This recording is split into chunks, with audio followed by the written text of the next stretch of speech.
announcements I'll make first, please. That'd be great. Good afternoon, members of the public. For audio quality, we will be muting everyone not speaking by default to maintain good audio quality for council members and yourselves. If you would like to speak during the meeting, during the public portion, please submit your request in the chat. Directions to do so will be listed. We ask that you provide your full name and address, as those are required for all speakers at in-person council meetings. I will now call the roll. Committee Chair Thomas Morgan, Present? Committee Vice Chair Warner, Committee Member McBride, Committee Member Dr. Davis, Present. Committee Member Naskoski, Present. Citizen Member Savino Rivera Jr.,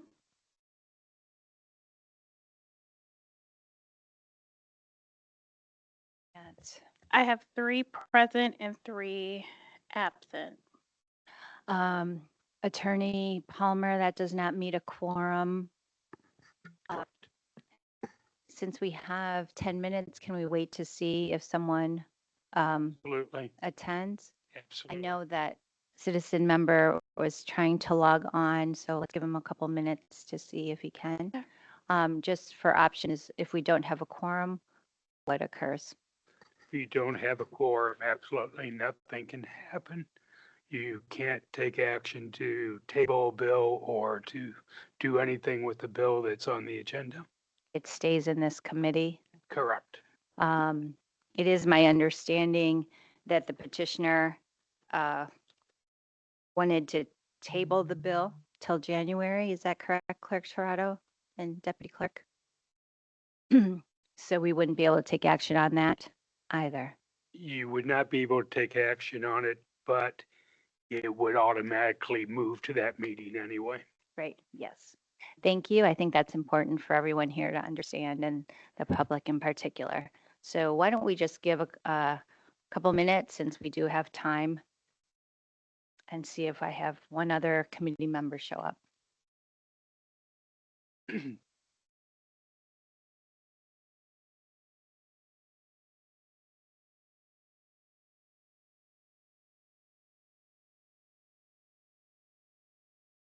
Attorney Palmer, we have a citizen that has his hands up. And Clerk Torado. I'm sorry. The committee without a quorum cannot take any action on a bill pending, so will automatically be moved to the next meeting, which is January 12th.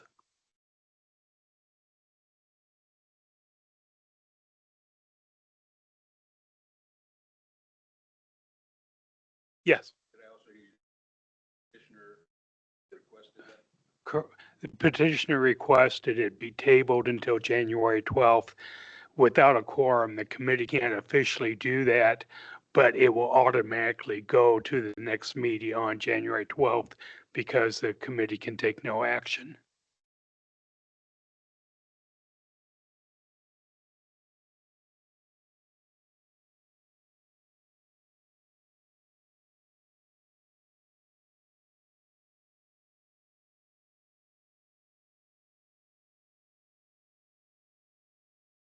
Oh, yeah, Jenna.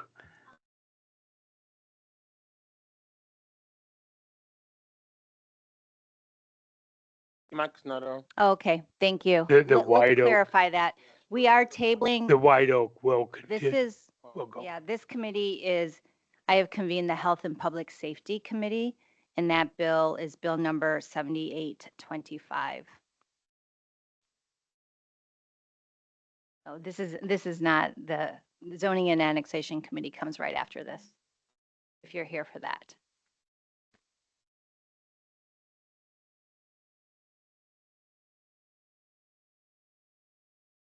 Agenda's up.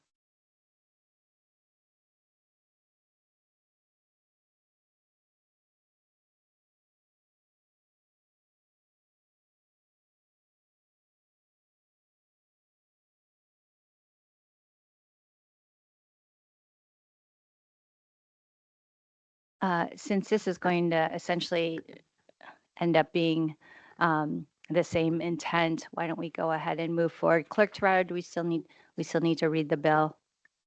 even though we don't have, here is, we have a quorum now, so.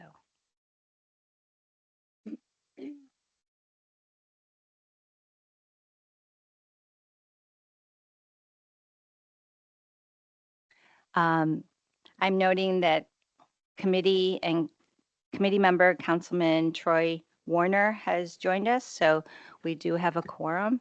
Clerk Toretto, could you go ahead and read Bill 7825? Let me go ahead and read it. Bill 7825 is amending Chapter 14, Article 15, Section 14-175 to increase the number of public safety officers available at no cost to event organizers. The petitioner has requested that this bill get tabled. I didn't receive an exact date, but Clerk Toretto, we are to assume that is the first meeting in January 12th. So if I can accept a motion to table Bill 7825 to January 12th, please. It's been moved and has a second. Clerk Toretto, can you please take roll?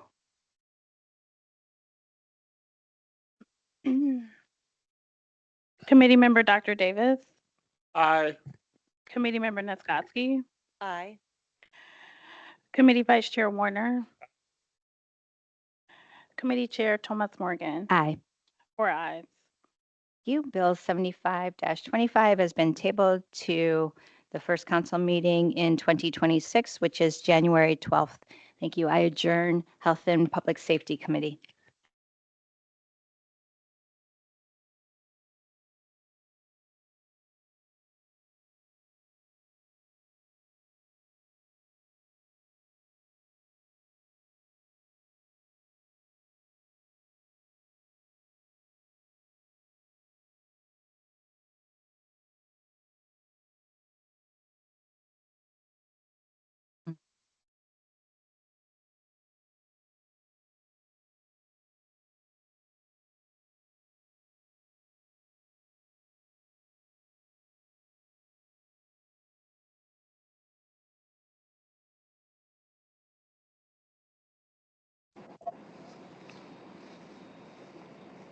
Just to let you know that Sabina Rivera has joined.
For members of the public, when you're coming up to the mic and petitioners, can you speak like really close to the mic?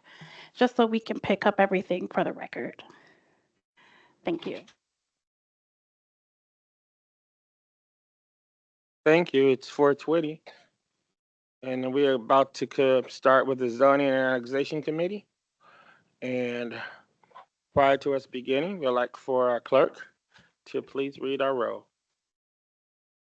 Councilmember White, Present. Councilmember Warner, Citizen Member Henry Davis Jr., Citizen Member Stacy Odom, Committee Vice Chair Thomas Morgan, Present. Committee Chair Dr. Davis. Present. I have 5 present. We have a Okay, quorum. thank you. We just have one action today to take on bill number 7425, which is a special exception at 1005 White Oak Drive. And we'd like to have our presentation. Good afternoon, committee. Tim Staub, zoning specialist for the city of South Bend with offices on the 5th floor. I bring before you bill number 74-25 for a special exception by the owner of 1005 White Oak Drive for a 2-unit dwelling in the S1 Suburban Neighborhood 1 District. Whatever this one's. The petitioner seeks to permit a 2-unit dwelling on their lot. The petitioner intends to utilize a South Bend pre-approved plan. It should be noted that the pre-approved plan provides the framework for the applicant to design a suitable home. The property owner may choose different materials in the future and make reasonable adjustments with the permission of the city, so the plans can fit their needs. And more along the lines of the 2-unit dwelling is keeping with the criteria of for the approval of a special exception. So above is the applicant's submitted drawings. We did clear it up just a bit to kind of show the setbacks that it would be following, where the dwelling intends to be located, compared to the lot itself. So a 2-unit dwelling should not be injurious to the public health, safety, comfort, community, moral standards, convenience, or general welfare. A 2-unit dwelling is a low-density use. It is hard to determine an injurious effect that could be experienced that would be any different than a 1-unit dwelling. A 2-unit dwelling should not injure or adversely affect the use of the adjacent area or property values therein. It is a 2-unit dwelling on a relatively large, about a nearly half-acre lot. Low density uses should not negatively impact the 1-unit uses on the adjacent lot, and there is no evidence that a 2-unit use could cause adverse effect to neighboring property values in this low density neighborhood. The proposed use is consistent with the character of the district from which it is located. And the uses authorized therein. The S1 district encourages primarily single-unit residential development of detached houses. However, up to 2 units per lot may be allowed to provide added value and more effective use of the lot.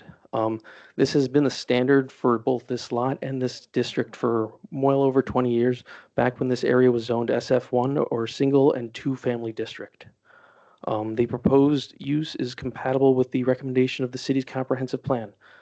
The petition is consistent with the objective H1.1 from the city's comprehensive plan, which is to encourage residential development that contain a mix of uses, mix of housing types, densities, price ranges, and amenities. The 2-unit structure would increase the housing supply and allow for more neighbors to live in this neighborhood. Additionally, it is compliant with the future land use map, which indicates that this lot falls in low density residential.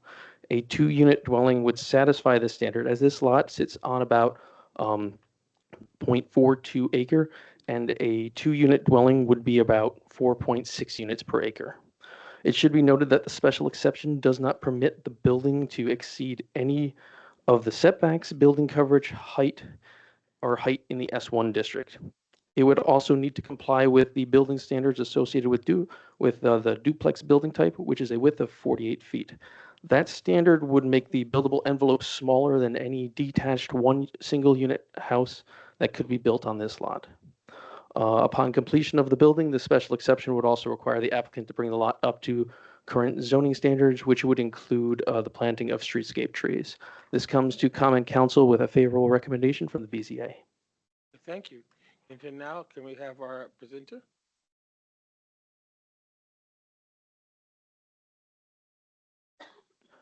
I believe the applicant is online. Good evening. My name is Dolores Johnson. I am the owner of 1005 White Oak Drive. I have lived in the residence since 2018 when I purchased it. And this is a request to get approval for a duplex to meet my future needs in the event that I need a caretaker. I would like to have a separate unit for privacy purposes, and I think that this would be an appropriate use of the current lot and its size. And I appreciate you guys taking time to consider it.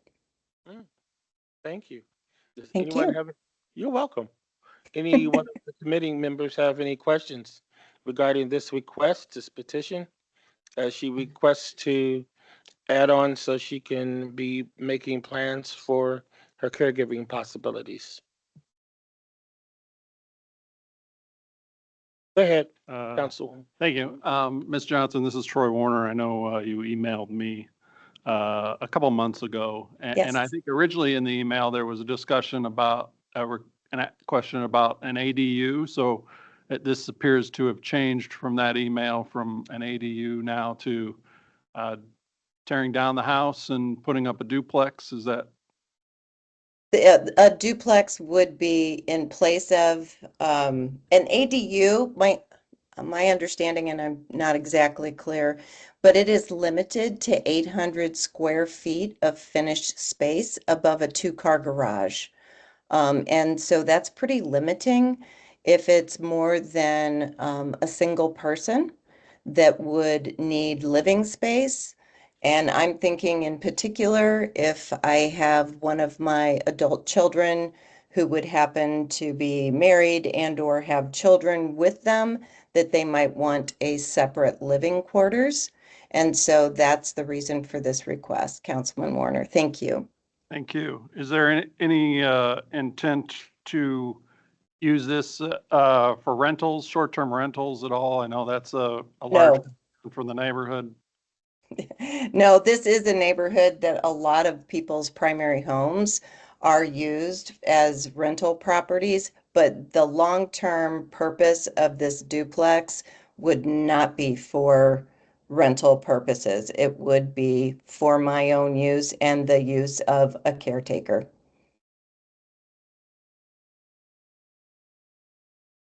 Question, let's go down. I see Councilwoman Thomas Morgan nodded her head, then Councilwoman Karen White. Thank you, Chair. Thank you, Ms. Johnson.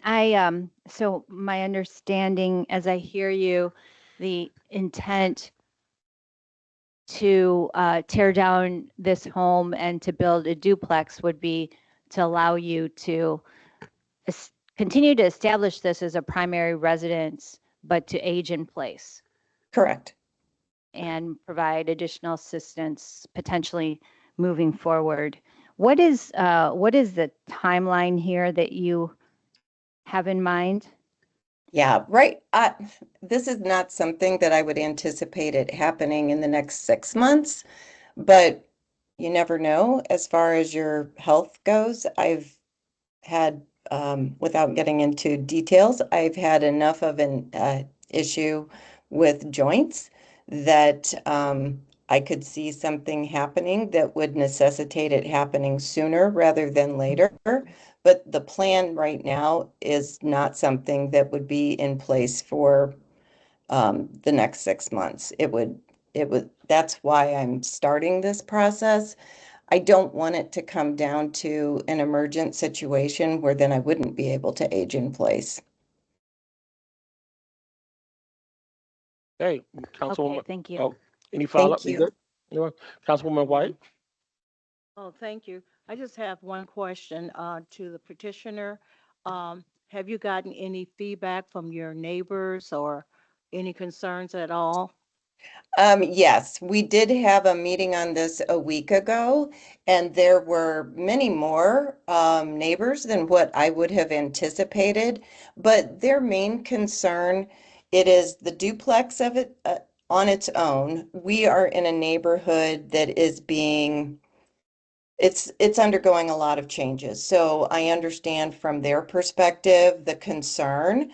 We're seeing single family homes that are being built that are, 5,000, over 5,000 square feet next to homes that are, maybe 2,000 square feet. And I think there's a lot of concern about that. And their main concern, though, was twofold. It was the appearance of the building, which I feel like I was able to address by saying, look, this is a drawing. It's not the final materials or trims that would be put on the house, and it would certainly be something that I would want it to be in keeping with the character of the neighborhood and the evolution of the neighborhood. It's definitely becoming a bit more upscale. Not necessarily in size. I still would not want something that would be 5,000 square feet, but definitely comfortable enough for myself and also for a caretaker. So there is the character of the house, the exterior, the aesthetic of it, and it fitting in with the neighborhood. And I feel like we had addressed that. And then there was the issue of the duplex itself. I just feel like that makes people very nervous. I don't think they want to see this turn into a neighborhood that is developed like the Eddy Street Commons area. I think that is the fear, is that all of a sudden that's going to happen.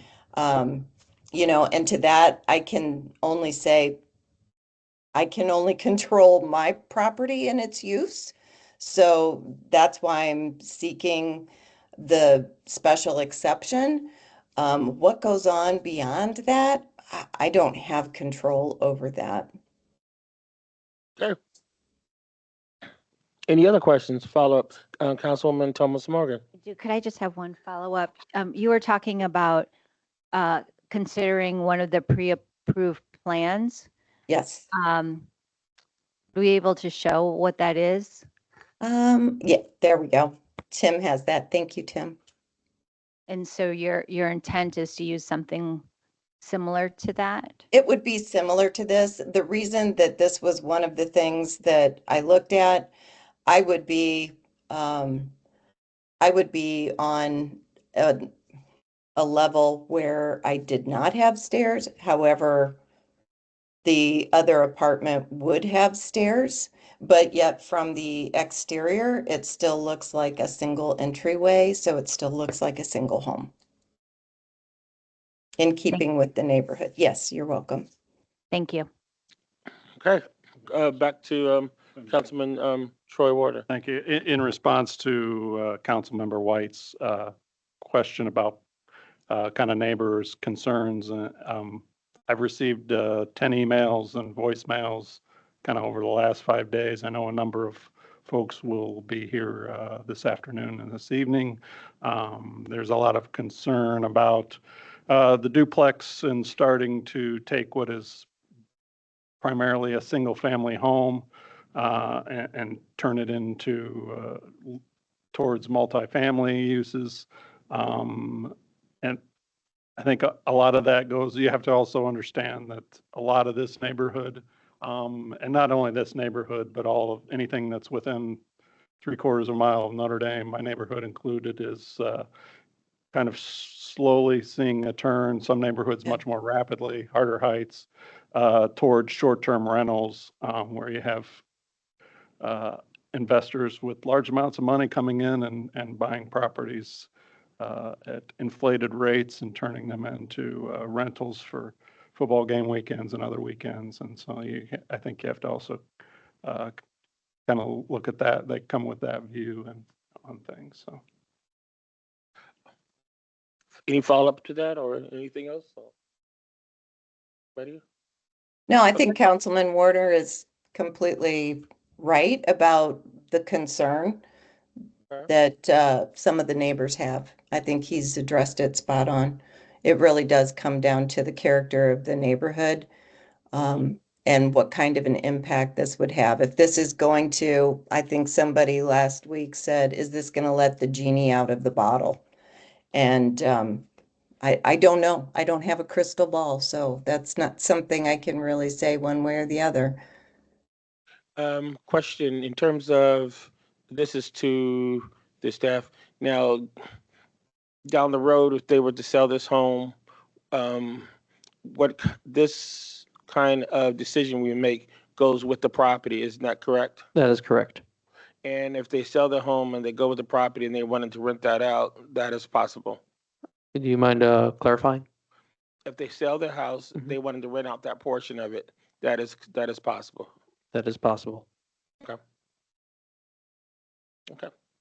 All right. All righty. We now open up to public discussion. Those who'd like to speak in favor, please come forth and share your thoughts. I do not see any individuals wishing to speak in favor at this time.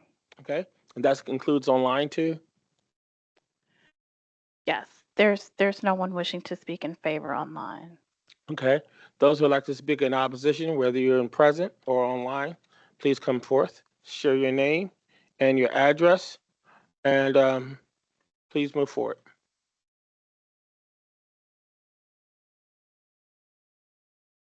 Hello, my name is James Wacklewick. I reside at 925 White Oak Drive, next to the property requesting the zoning variance. As you're well aware of, there are 3 areas adjacent to Notre Dame: Harder Heights, Wooded Estates, Eddy Street Commons. Eddy Street Commons is dominated by condos, apartments, and commercial properties, providing substantial housing opportunities. So point 1, from a need for housing in the area, there is plenty. If I went back to the 2020 census, the vacancy rate in our zip code was 20%, roughly 5 to 10% higher than areas a little farther away from Notre Dame. So there's a great potential for this, which could become a rental property in the future, not just addressing her immediate needs. That would add more housing to the area. Second, our property tax assessments have increased 20 to 30% on a compounded basis over the last 3 years in our area. Building a 2-unit dwelling is not the path we want to lower those assessments by lowering the real value of our homes. I know the gentleman from the zoning said that it does not decrease the values over time. I think, yes, the land, the underwriting value will continue to increase because of its proximity to Notre Dame, but certainly not a 2-dwelling area. Yes, Wooded Estates is experiencing much change, good change. People are upgrading their existing homes, remodeling, and constructing new single-family homes. That helps the city justify your higher assessments and therefore tax revenue to support the needs of the community. In addition, the property is approximately 1.5 acre, one of the largest parcels in the Wooded Estates community. Are you really considering building a small multi-unit dwelling on that valuable property, which in the future will reduce the incremental tax revenue to the city? Third, the area is an S1 district, not U1, not U3. The zoning committee used the precedent of approving 26 to 27 variances historically. I don't have the minutes, they weren't posted yet, but I was present at the meeting and I believe those were the numbers that were discussed, all in U1 or U2 districts to support their recommendation. This is the first S1 variance of this nature that they are recommending. So to say 27 approvals out of tens of thousands of housing units is fairly immaterial.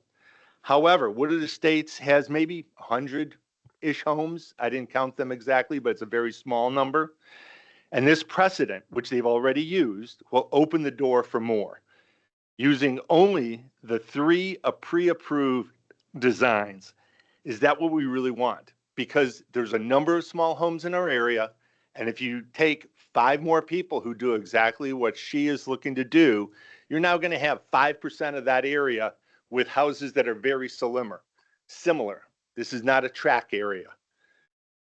To summarize, the variance will lead to lower assessments. There is no need for incremental housing. This is a waste of a large 1/2 acre site. I would much prefer a much larger 5,000 square foot building right next to my house than this small 2-dwelling structure.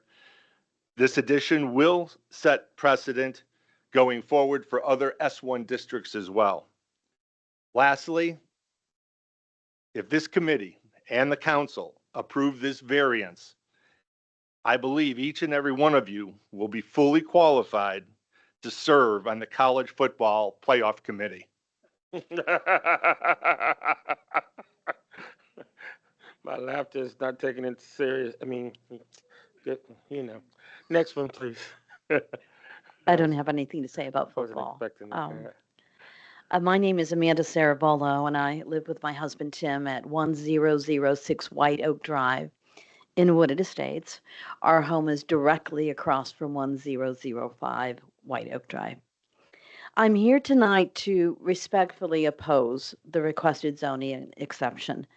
Wooded Estates has long been a stable, single-family neighborhood, and the zoning in place reflects the character, the density on a narrow street.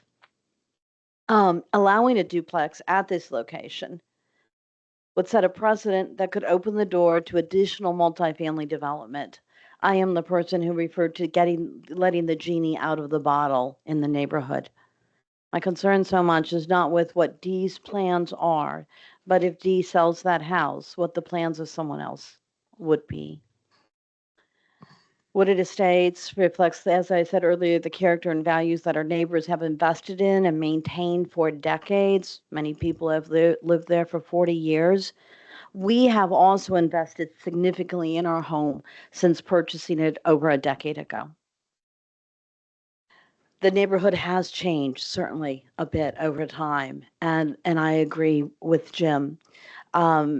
Smaller homes have been knocked down, bigger homes have been put up, very grand homes. But let's be clear about these larger homes that are being built. They are indeed single family homes. They are not duplexes. In the zoning appeals, one gentleman on the board and zoning appeals committee said, well, what's the difference between building a super 5,000 square foot home or building a duplex that is that large? There is a big difference. There are more people living in a duplex. It increases density, and it potentially could lower property values of those nearby. Under Indiana Code and the South Bend zoning ordinance, a zoning variance, as I understand it, should only be granted when all required criteria are met. Specifically, a practical difficulty or hardship unique to the property, no adverse impact on adjacent properties or the character of the district, and consistency with the city's comprehensive plan. First, seems to be no unique hardship associated with this lot. It's a standard buildable single-family parcel consistent with all the surrounding properties. The homeowner expressed no hardship in the zoning appeals committee, only a desire to build a duplex. So maybe sometime in the future, possibly a family member could move in. At that time, we did not hear anything about any medical issues regarding joints. The desire, though, to build a duplex on your single home is not recognized as a hardship under state and local law. Second, city data shows that Wooded Estates consists mainly of single-family homes with stable property values and low turnover. Introducing multifamily density onto a narrow, already constrained street would alter the established character and create measurable impacts on adjacent homes and affect our property values. These are exactly the impacts the zoning ordinance aims to prevent. Third, the South Bend Comprehensive Plan identifies Wooded Estates as a traditional low-density residential neighborhood. A duplex is not compatible with that designation and would represent a departure from the planning framework that guides development across the city. In closing, this request is not simply about one structure.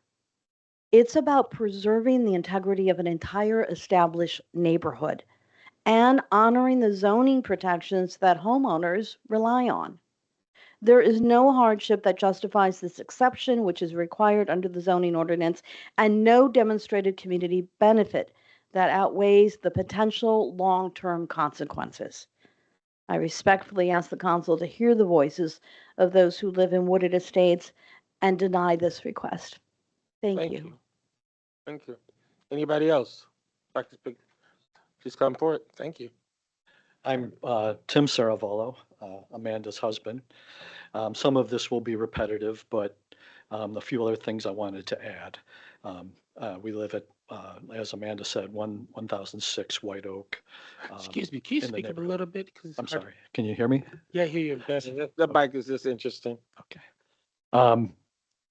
So we live right across the street. I'm Amanda's husband. I've lived in the South Bend area 28 years. My wife and I have lived in Wooded Estates 11 years. We love the neighborhood. It's unique because it's a family neighborhood right in the heart of South Bend.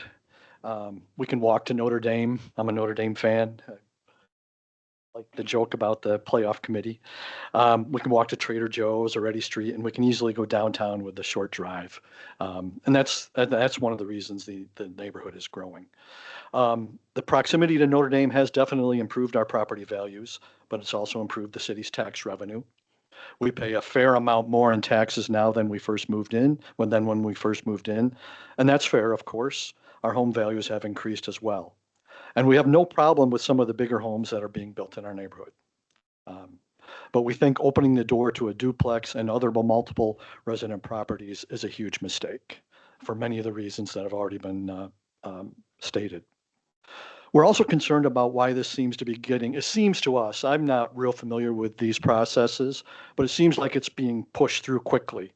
We just got notice of this just the day before Thanksgiving. There was a zoning board meeting Monday. We came to that, several of us expressed our concern, and then it was still passed through as a favorable recommendation, even though there has been nobody else to support this. Dee has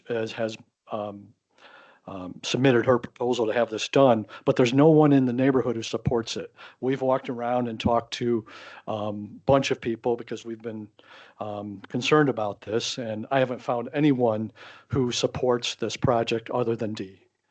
And that should be a factor, right? The neighborhood is speaking out and saying, no, we do not want this. Let me see here. One of the things that was brought up during the meeting last week was just tabling to get more information, and we would have loved that, to at least find out more about the plans. Again, everyone we've talked to has opposed this. Another concern is that this is a business move to build something that can be sold in an appreciating neighborhood. Has anyone taken time to find out if there are development partners involved in this project? It's currently a very modest home, and it has essentially been unchanged since we moved in 11 years ago, at least on the outside. We don't know about any renovations inside.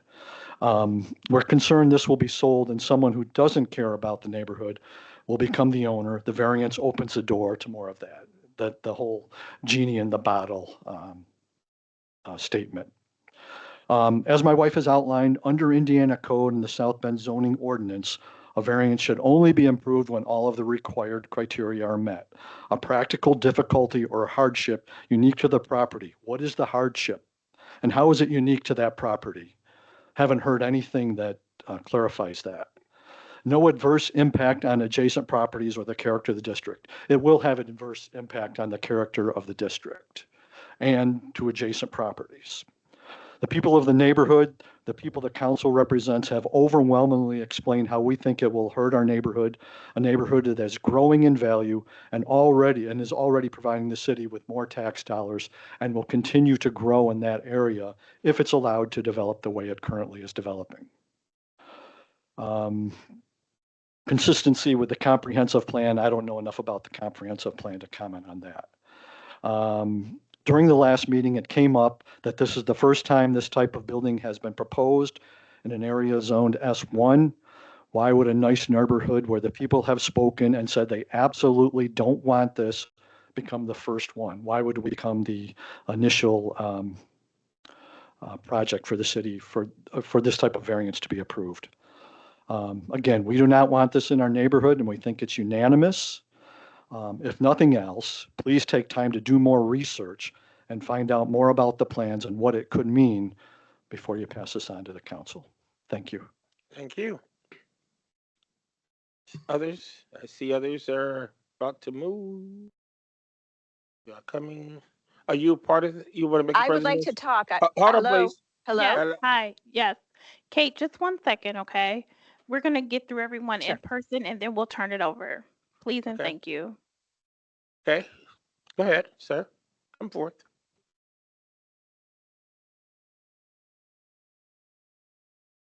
Hi, my name is Patrick Kruger. I live at 1611 Dorwood Drive, and I would echo what my neighbors have said about our opposition to this project. Before I continue, I just wonder if I'm allowed to ask any questions when No, I, just when your I thought, finish. just your thought right now. Okay. The, You can ask them in a question I have questions about this, I have questions about that. You can do it like that. We won't respond to the questions right now. sure. You could put it in the form of a question, and then that way Okay. that makes sense to me. Well, we already have learned that this variance goes with the property, so it would just open the door, as previous speakers have said, to more properties like this in the neighborhood. I've lived at my current address for 30 years here, moving in when I first came to work at the University of Notre Dame. I raised 5 children there. We now have 17 grandchildren, soon to have an 18th. And we get together twice a year. And we like the fact that it's a quiet neighborhood, that you can walk in the neighborhood, that it's about 10 degrees cooler in the summertime and maybe not quite as cold in the wintertime. I know this is all irrelevant, as my wife says, but the fact that our leaves are sitting in the street covered by snow and will probably be there till the spring is another question entirely. But I think it's safe to say we don't want it to just say, here's one duplex and then more duplexes and more duplexes. I'd be curious as to how long Mrs. Johnson is planning to live in the neighborhood, or is she going to turn this property around, in several years? Personally, my wife and I will be in the home we're currently in until the good Lord decides we're not going to be there anymore. So one of the reasons we moved into this neighborhood is because of its proximity to Notre Dame, its proximity to lots of shopping and restaurants and things of that nature. So it is a very attractive neighborhood for single families to live in, which we'd like to see it remain single family homes. We understand people have circumstances where they might need assistance and have people come and live with them. Who's to say that couldn't happen to us? But the fact of the matter is, this is a quiet residential neighborhood, and we'd like to see it remain that way. And we just think opening the door to this duplex idea would encourage developers or more people to tear down some of these single family homes in the hopes of eventually realizing more revenue from the sale of their homes or these rental properties as they see. Because while the properties might sell for a large amount of money here in South Bend, it's not a large amount of money to people who come from areas where the cost of living is much higher. So we hope that you'll see fit to deal with this proposition. And, we would like to ask more questions, but it seems like that once we get up here to speak, we're not allowed to, sit in the audience and raise our hand and have our questions answered at that time, which I think should be a change you should look into, because certainly things are going to arise during the course of people's comments that raise other questions. Okay. And I just hope that you'll take all of our comments under consideration, and hopefully there'll be a few more people who are online that will add to my comments. Okay. Thank you, sir. Thank you for your time. Anybody else? coming forward? Any presence? Anybody in the present? Anybody else online that would like to Yes, speak? I have that would two like to speak individuals in opposition? online. Those would like to speak in opposition? Kate, will you please unmute yourself and state your name and address, please? Yes, please. Okay, go ahead. Thank you. Can you hear me? I can hear you. We can. Thank you. My name is Kate Bergen. My husband Tim and I live at 1616 Doorwood Drive. So Okay. we're very close to the property in discussion. I would like to speak about kind of follow on Amanda's citing of the rules and taking it one step farther. The idea of hardship is hard to justify in this case. It is clear there were previously 26 exceptions to this to allow for different types of construction. They were all in, I believe, U or urban districts. And in those cases, those exceptions were clearly benefiting the development and growth of those areas. We are not an urban district, and there isn't upside for the other properties that are already there, and people have really committed to single family living. So the downside is much greater. And if property tax revenue is what you're looking at, this is not going to do that. It's ultimately going to bring down the other properties going forward. So I think there needs to be a recognition of that. The second is exceptions are granted in those types of situations, that those 26 exceptions in urban districts, or when there's no other option. But clearly there are. There's already discussion of construction in the form of a duplex. Why not just build a larger home to accommodate additional people? A duplex isn't the only answer here. Secondly, if a duplex is really something that this homeowner is interested in, she could sell and purchase in an area that is zoned for duplex construction and build her property there. So I feel like there are definitely options. This isn't a situation where a duplex is the only option for her. And I feel that the whole neighborhood and the community need to be taken into consideration here. That's what I have to say. Thank you. Anybody else online that would like to speak in opposition? Yes, Janine Wade, please unmute yourself and state your name and address, Prior to you please. speaking, I apologize to the next committee for us having going over a little. Continue. Yes, my name is Jeannie Wade. I live at 1211 Black Oak Drive. I've been here for about 25 years. And I am also against having our neighborhood be anything other than what it was originally meant for, which is a single resident neighborhood. This is why I moved into this neighborhood, because it is family oriented.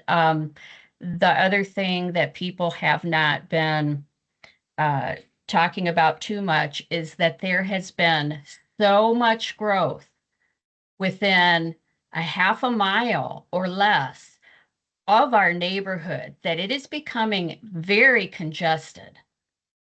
And if there's an exception made to do this in our neighborhood, then anybody can do it and everybody can do it. And so the only way we can keep our residential neighborhood is to speak up in times like this and explain, we moved in here for a residential neighborhood. Everybody in our neighborhood wants to just keep it that way. So that's basically all I wanted to say. I have noticed in the last 5 to 10 years that it is a lot more congested to try to get out on South Bend Avenue or to try to get out on Edison. It is so congested. And, that's my 2 cents worth. All right, we thank you. Thank you. You're welcome. Anyone else? I do not see anyone in person or online wishing to speak. Okay. When we have public hearings and we have those in opposition, the petitioner is allowed a 5-minute rebuttal, if I'm Okay, if that's so, petitioner can go ahead with a 5-minute rebuttal if necessary, or if desired. Thank you. I appreciate that opportunity. I will say, I think it really does just come down to, is it a duplex that we are going to allow someone to develop in their, as their primary property, or is it not? And I think that that's why we're convening. That's why everybody's given an opportunity to state their side and their opinion of things. And then we put it into the hands of the committee to make that decision. So I appreciate your consideration and your time. And that's really all I have to say. Thanks. I appreciate it. Thank you. I see our, you want to just add something? Tim Staub, zoning specialist for the city of South Bend with property or with offices on the 5th floor. And this is just a clarification, just for the committee. And I was just asked to make this. So this is a special exception. There is no hardship associated with getting a special exception. So if somebody, so hardship is not applicable to this. I appreciate your clarification. Thank you. All righty, we will now close the public hearing. We've had the presentation for those who are favor and opposition and rebuttal and the clarification. So now we're back to our committee. Any further comments or motions? Or anybody even from, anybody else want to share anything? Y'all good? Okay, back to the committee then. Yes, you want to share something since you? I'll start. I know, Ms. Johnson, when we emailed a while back, I asked that you contact neighbors, have discussions with neighbors. It sounds like that didn't happen. I think maybe that would have prevented some of why we're here today. I'll also add that the neighborhood is unique. It's more of a kind of a subdivision county type layout and feel. The homes are spaced quite a distance apart. The road is very narrow. There's no sidewalks in the neighborhood. There's no lines down the street dividing the street. The streets are much more narrow than most of the other city streets. So that gives it a little different feel and a unique aspect. I also I like the city approved plans, but I think they're more meant for the kind of downtown and the more urban areas. I also am very cognizant of kind of the changes that the neighborhood has undergone. As I said, not only this neighborhood, but Harder Heights, North Shore Triangle, McKinley Terrace, really anything within a mile of Notre Dame is starting to see a great deal of pressure to kind of grow and change. I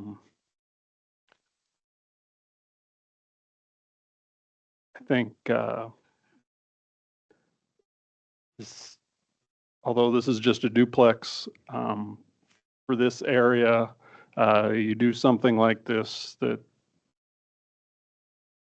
could open the door for student housing, students moving in. We've tried to do a lot of things to keep the students out of some of our traditional family neighborhoods.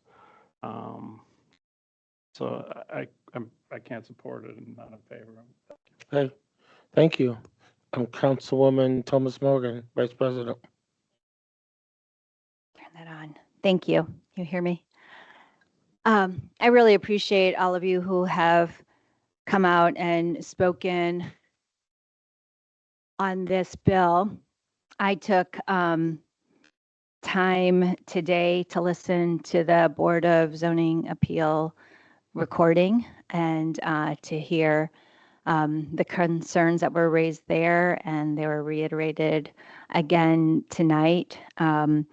Just for myself, wanting to understand the neighbors' concerns. In principle, I'm not opposed to higher density across our city. And in general, I would like to see that more evenly spread out across the city, and not just concentrated in certain areas of the city. And so it can go both ways. I think this is a real challenge. Some of the concerns I heard some of you say at last week's meeting that echo some of my own are concerns into the future, which none of us can really control. What happens when the property transfers? There are all kinds of possibilities that I don't know that I want to raise up here, but subdividing a lot could be one. Building 2 single-family homes on that is a possibility, or even 2 duplexes. So there would be an impact to use. There would be greater density and impact here. I think maybe more concerning is we are in the process of discerning some changes in the zoning ordinance that also impacts duplex construction.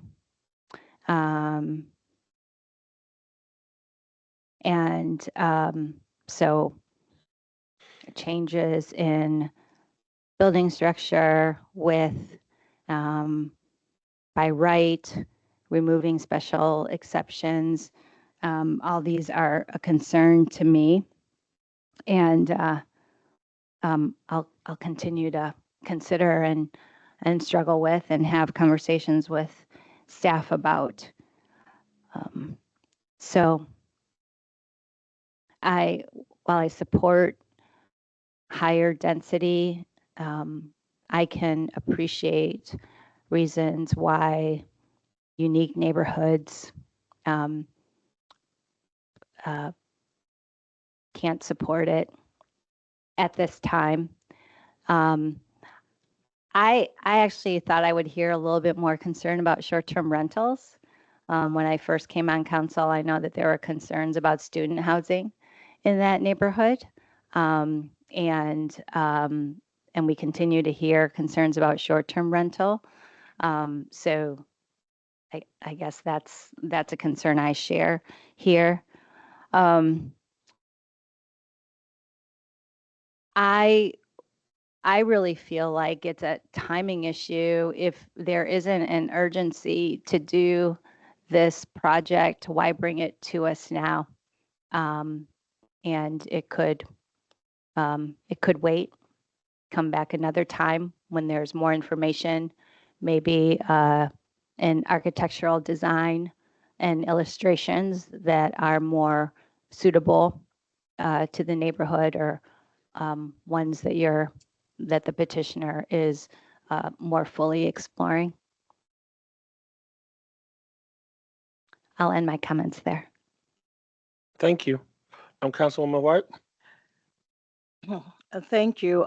First, I would like to thank the petitioner for bringing this before the council, and also the neighbors who have come out to share their concerns.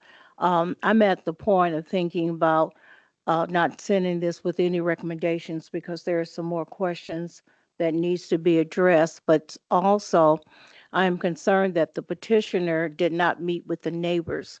It has been our practice that when we have issues such as the one that we have before us now, the first question that we do ask the petitioner, have you spoken with the neighbors? Have you gotten their feedback? Have you had a meeting with them? And so I want to make sure that this did not happen. And so at this point, I too have a lot of questions and concerns. I understand that when you live in a neighborhood that you've grown up in and you love, and you have your children, and then you look at a different type of housing coming in and the concerns that you have as well. So that's where I'm at this particular time. Thank you. As the chair of this committee and been zoning in my first terms, and then now, I don't, when people have not worked with their neighborhood like this, I tend to not support it at all. I hear what Councilman Warner is saying, and I concur. Um, I have great concerns with, I'm looking at the house now for a duplex to be right there. Um, and I liked how you said the sidewalks and other described it. It is a different neighborhood. It gives more of a rural, country life in a city kind of life kind of setting. It's kind of neat from that, and I've been over there. But so to have a duplex right there, I'm concerned. We are getting older, but I just think that that's not the right solution to this kind of a situation that deals with this matter. And so I will not be supporting this at this time. I think we've all had ours. Anybody else who's not on the committee? I think we. Chair Dr. Davis, the petitioner has the question. She has her hand up. Oh. We I normally. just Go very ahead. quickly wanted to address and just say, you know, I was advised to reach out to neighbors, but unfortunately, the letter from the city came so quickly. And with the Thanksgiving holiday, I did not have time to reach out and talk to all of my neighbors prior to the holiday. So my apologies. Okay. Oh, okay, go ahead. You're on the committee. Go ahead. Yeah. I'm sorry.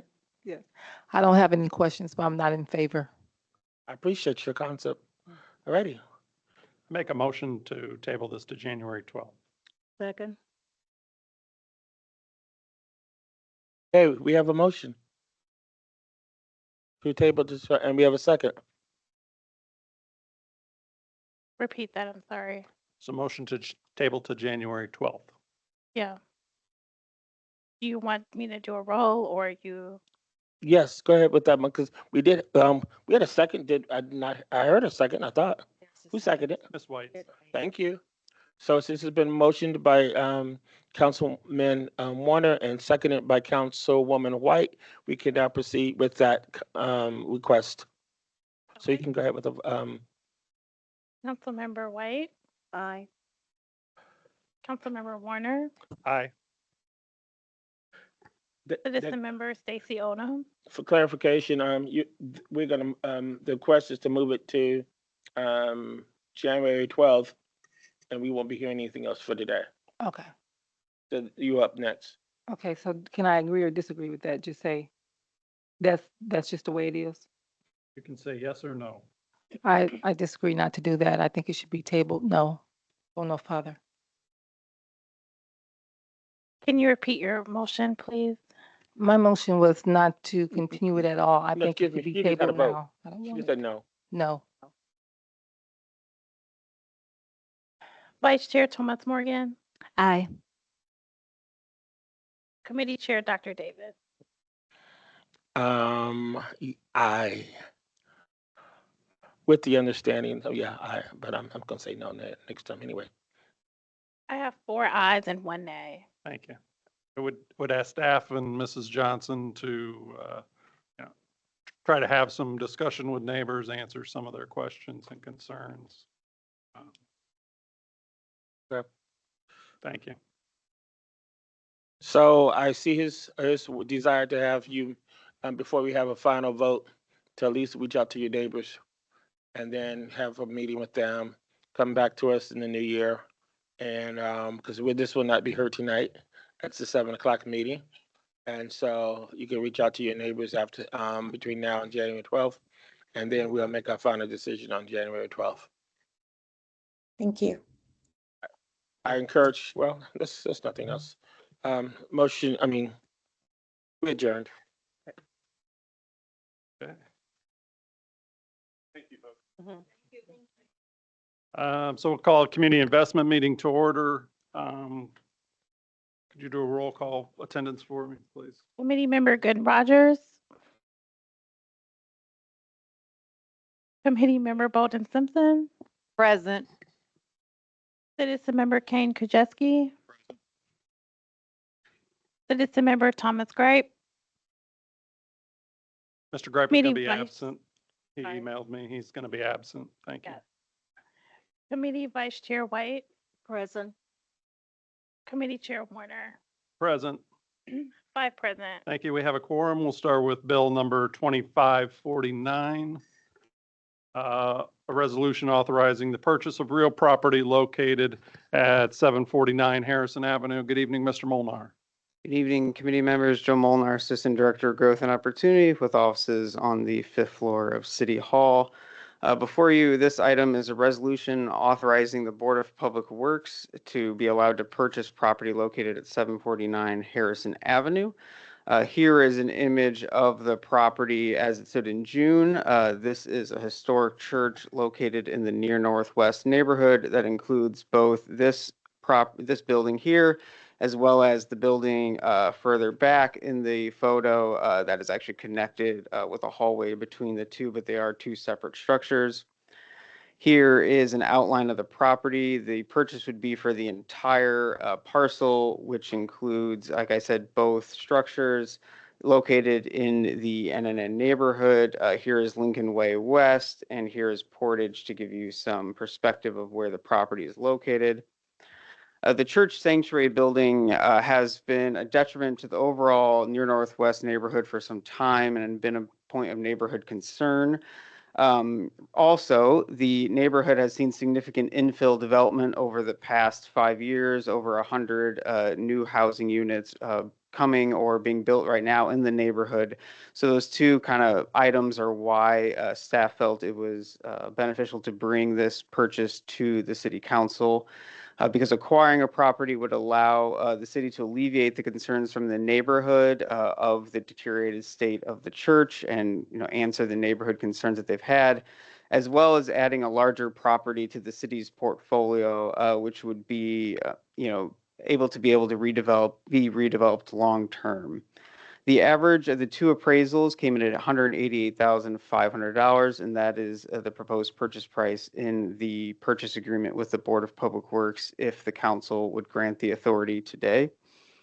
And just for some reference as well, as I was getting at, so the property is located where this star is here, and then, as I said, over 102 new housing units have been built or under construction since just 2020 in this neighborhood.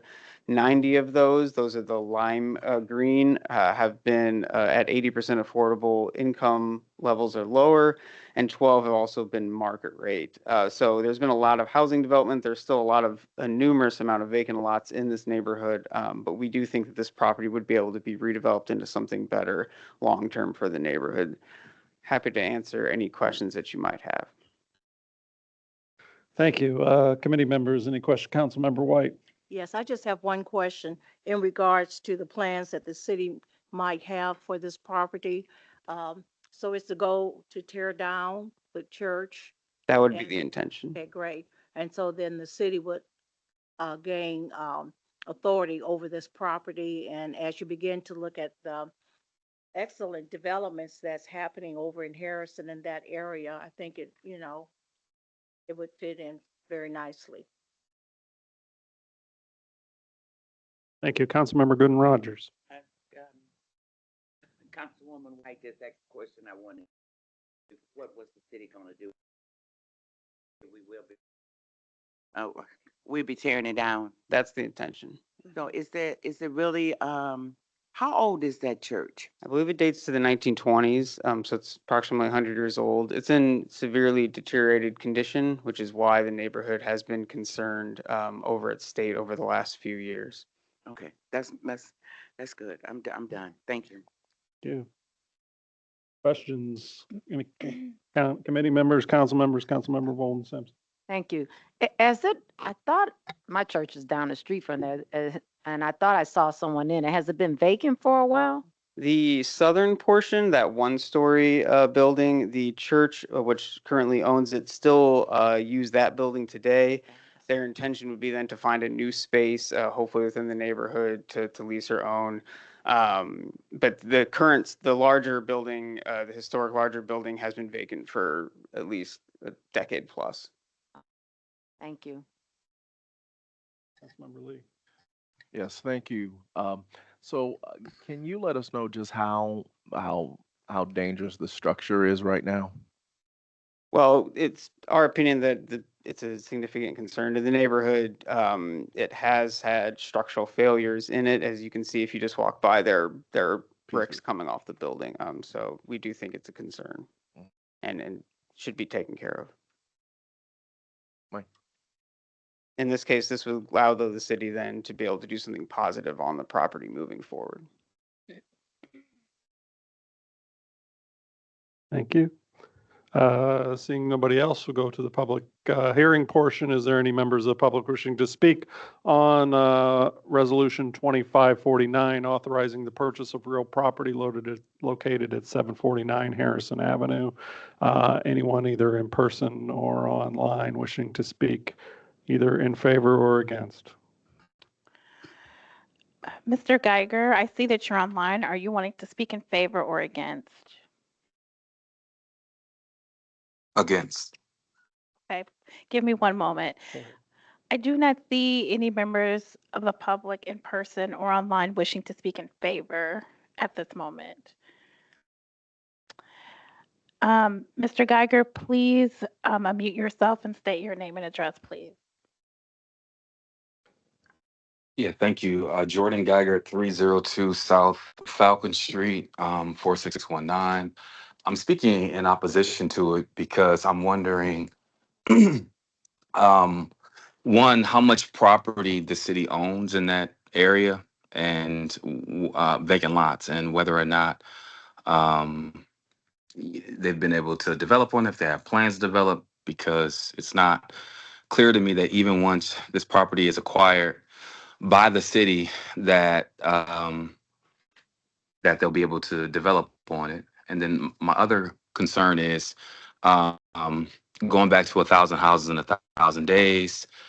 Code enforcement was used to cite property owners, where to a point where they couldn't even pay the penalties, and then there was additional fines tacked on, and then there was a special, I think it was called a special assessment. I might be wrong on that one, on their property taxes, and many folks lost their properties.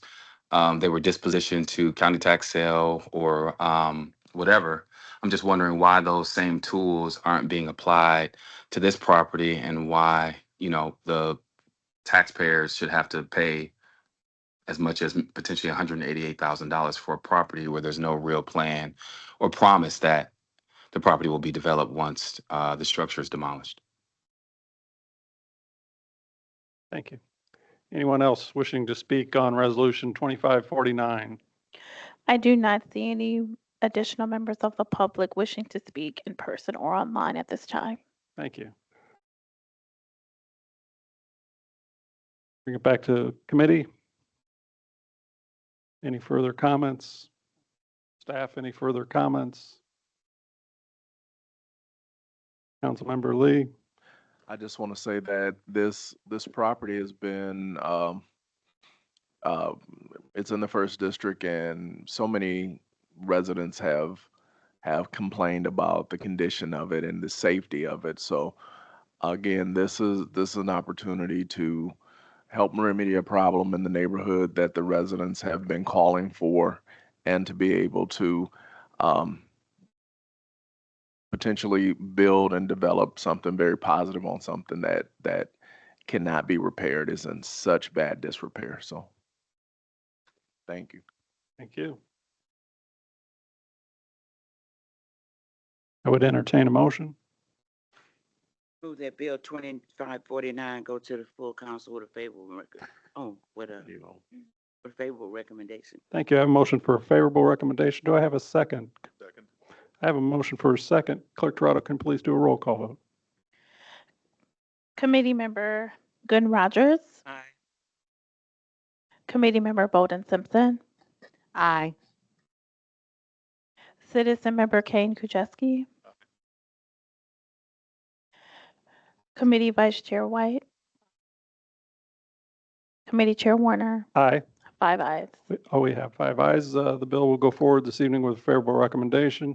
Now we will hear Bill 2550, resolution authorizing the purchase of real property located at 1024 Indiana Avenue. Thank you. Committee members, once again, Joe Molnar, Assistant Director, Growth and Opportunity with offices located on the 5th floor of City Hall. This resolution before you is to authorize the Board of Public Works to purchase property located at 1024 Indiana Avenue in the southwest side of the city of South Bend. The property is a larger brick structure that was built in, I believe, 1950 as a social hall for the neighborhood and has sat vacant for some time, looking for reuse. The resolution that would authorize the purchase is not just for the parcel that has the building, which is this one, but also 4 other parcels that kind of surround it. All those would be included in the purchase of the property. As I said, 1024 Indiana was built as a neighborhood social club for the neighborhood. It is approximately almost 13,000 square feet and located in the Rum Village neighborhood on the southwest side. A recent Rum Village neighborhood plan approved by the council with significant neighborhood feedback called for a community center to be established in the neighborhood. The city, in conversation with the Boys and Girls Clubs, intends, if the purchase would go through, to partner on the renovation of the building within the Boys and Girls Club, helping provide programming for the space. The purchase price in the Board of Public Works agreement is $250,000. That is below the average of 2 appraisals as mandated by state law. That concludes the formal presentation. Happy to answer any questions that you might have on this resolution. Thank you. Committee members, any questions? Questions at this time? Dr. Davis. Are there any photos or pictures in terms of what their future design would be? Not at this time. We would be getting into it. They have seen the space, though, the Boys and Girls Club, and do think it would work to what they would like to see done, including, the renovation for, entire community center for the surrounding neighborhood. Okay. I just love to see those. I mean, I've been in that building and it's atrocious. And so I love the idea of it being over there. I just think that it's hard to separate what the future is. I like to just visualize that, and that gives me the ability to be able to see that better. But I know this is more of a first step for that. Yes, exactly. First step in the process, but I can confirm Boys and Girls Club and the city has seen the space and think it would work. Okay. All right. Thank you. Thank you. Councilmember Gooden Rogers. So you said that surrounding partial, so what else gonna go with that? So it's this parcel here, and then there's 2 smaller parcels just to the west that are currently kind of like the parking lot. And then it's also the 2 parcels across the street. All of that would be included because it's all owned by the same owner currently. Thank you. Councilmember Bolden Simpson. You mentioned this was a part of the community plan. Do we have a lot of neighbors that participated in that? They have any input? In the Rum Village neighborhood plan? Yes, I think Tim or Mike could speak to that a little better than me, but yes, there was significant neighborhood input. Great, just want to make sure they're aware. I know Sheila, Councilmember Nisgotsky was part of that as well. Yeah. Any questions else? Okay, we'll go to the public hearing portion. At this time, any members of the public wishing to speak on Bill 2550 regarding purchase of property at 1024 Indiana Avenue, either in person or online. Are there any individuals in person or online wishing to speak in favor? David Buggs, 3607 South Main Street, South Bend, Indiana. We currently occupy the Nexus Center. Mr. Buggs, I'm sorry, can you speak directly into the mic for me, please? Thank you so much. I appreciate it. Would you like me to start from the beginning? Can you hear me Please, now? thank you. Please state your name and address too. All right, David Buggs, 3607 South Main Street, South Bend, Indiana. The Nexus Center. We occupy a building in the 6th district. And seeing this state of the 6th district and the demographics that it serves, for years it's been needing some representation to add structure to the families, the young people who have resided in that area. I have a lot of family members who are there as well. So it's been underrepresented by social services. The Nexus Center, we look at ourselves as being a part of the catalyst for that area to deal with social services. And I think it would be a great way to collaborate, to have a complete offering for not just the adult and psychological and clinical aspects that we're providing, but to also add some support to the families through the programming that we know the Big Brothers and Big Sisters are known for offering. So as a business owner and a concerned citizen and someone who is concerned about our city's posterity, I would support this venture. Any questions for me? Thank you, sir. You all look wonderful in the bright lights up here. This is Thank you. Anyone else wishing to speak on Bill 2550 regarding the purchase of property at Indiana Avenue? Mr. Geiger, are you speaking in opposition? No, so my hand is Oh. up. Please. Jordan Geiger, 302 South Falcon Street, 46619. I'm definitely speaking in favor of this. I know back in 2019, a number of us, including Eli Cantu, who was the vice president of the neighborhood association at that time, or secretary, we worked with Karen and Joe Adams, and then LaSalle Park Neighborhood Association and other folks to host a series of, there was 2 meetings that we had. And one thing I really stressed to Karen was that the city needed to invest in neighborhood plans for some of the black and brown areas on the further west side of town.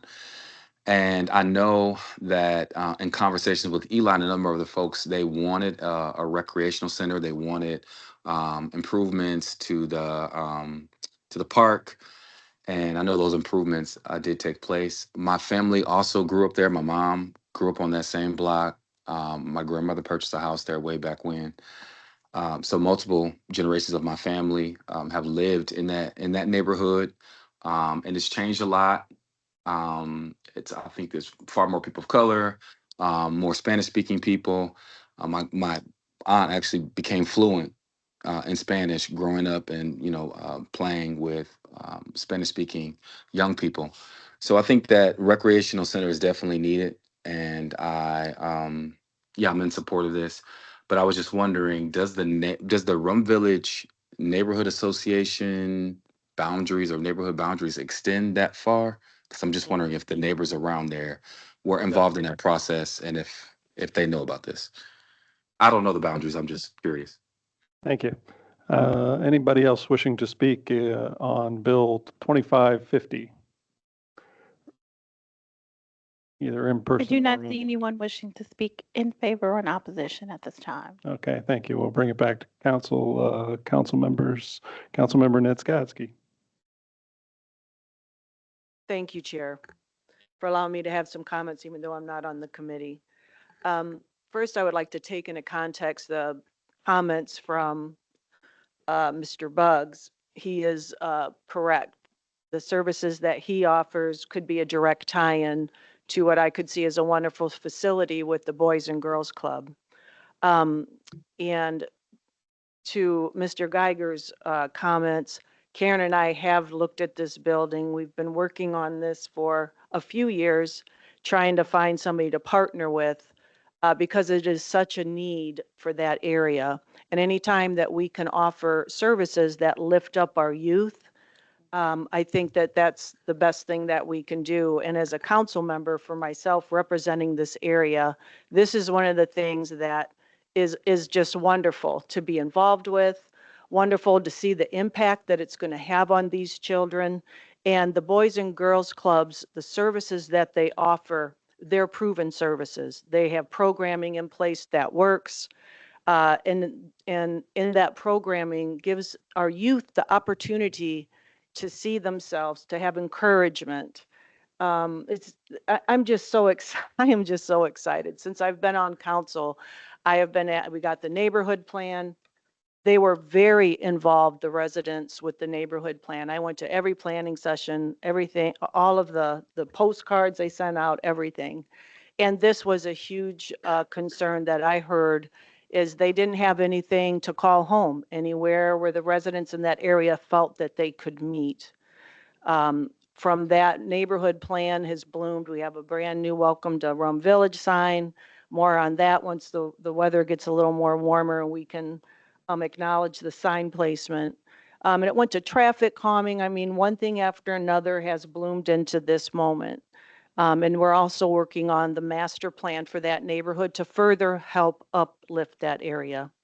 So I would hope all of my council members here would please support this. It is so important, especially when we're thinking about our youth, and especially at this time, in this particular time in all of our lives. We need to really help our youth. So I really ask for your support. And I would like to thank Mr. Buggs for being here tonight to support this as well. Thank you. We are behind. I'm going to ask any other council members with comments to hold those to 7 p.m. We will hear the bill then. At this time, I would entertain a motion regarding Bill 2550. Motion to bring Bill 20, oh, I'm not on the committee. I'd like to make a motion that Bill 2550 be sent to the full council with a favorable recommendation. Second. I've got a motion and a second. Clerk Toronto, can you please do a roll call on that favorable recommendation? Aye. Aye. Citizen Member Kane Kujetski. Committee Vice Chair White. Aye. Committee Chair Warner. Aye. 5 ayes. Thank you. 2550 will go forward with a favorable recommendation. At this time, we'll hear Bill 2551, resolution authorizing the purchase of real property located at 1829 Randolph Street. Thank you, committee. Joe Molnar, Assistant Director, Growth and Opportunity, offices on the 5th floor of City Hall. Before you is a resolution that would approve the Board of Public Works the authority to purchase 3 parcels, 1829 and 1837 Randolph Street. Just a little bit of background of why this request is coming to the council. The city of South Bend is subject to a consent decree with the federal government, primarily the Environmental Protection Agency, as well as the Department of Justice, collectively known around town as the Long-Term Control Plan. As part of that long-term control plan, the city must build certain prescribed pieces of water quality related infrastructure to improve the wastewater and stormwater system in the city of South Bend. One of those projects that is determined to have to move forward is a large underground storage tank in the southeast neighborhood. That tank's purpose is so that in times of heavy rainfall, rainwater would not mix with sanitary waste and does not then enter the St. Joseph River. Acquisition of these 3 parcels on Randolph Street would help reduce the cost of the overall construction of that storage tank, as well as minimize disruption to the residents. All 3 of the parcels in this resolution are owned by the same owner, husband and wife. Resolution authorizes the BPW to move forward with the purchase if a price is agreed upon below the average of the appraised value, at or below the average of the appraised value per state law. And the city has been in contact with the owners who have been receptive to the city's looking into the properties. Here is an aerial of the site on the far southeast part of town. The city of South Bend, through the Board of Public Works, already owns this large parcel here, which right now is, I believe, just a drainage basin, as well as owns all of these vacant parcels here. The acquisition would just be for these 3, and again, it would only be if the owners would agree to the purchase price if we come to an agreement.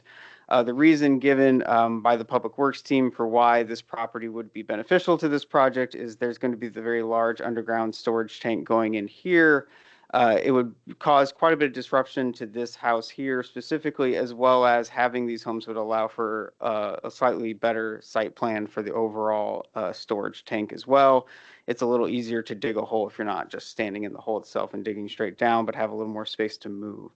But this would just allow the Board of Public Works the authority to do so. We are still getting appraisals on the property if this would move forward and work with the owner on an agreed upon price.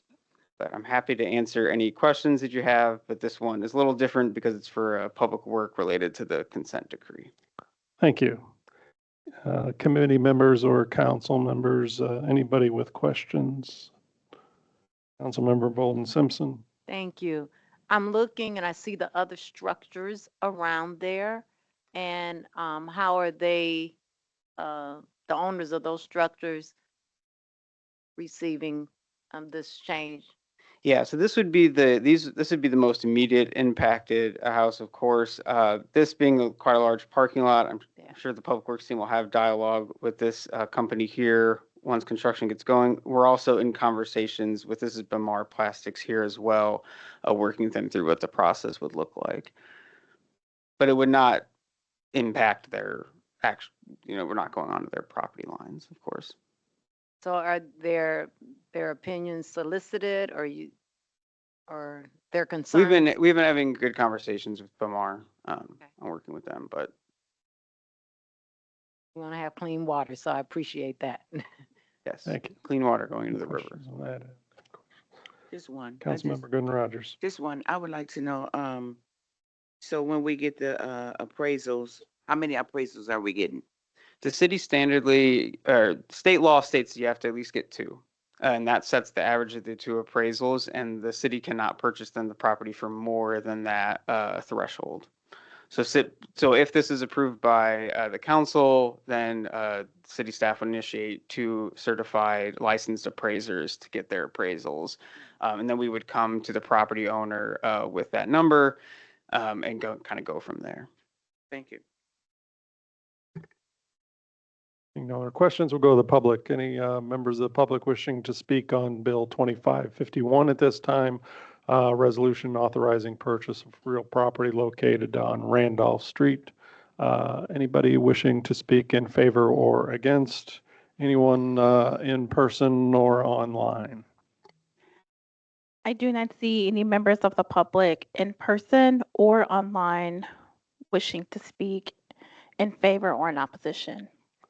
Thank you. With that, bring it back to the committee. Any other comments, questions?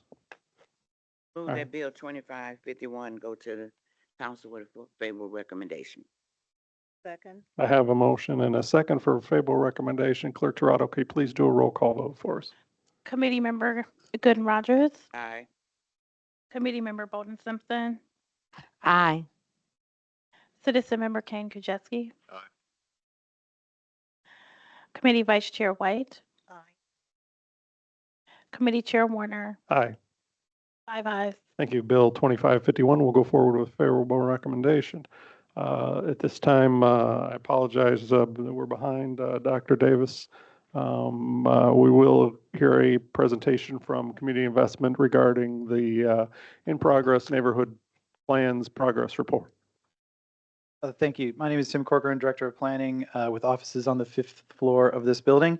I will keep this brief as we intended to be, but we just wanted to have a touch point with council members as we move forward. So just a brief progress report on 3 active planning areas.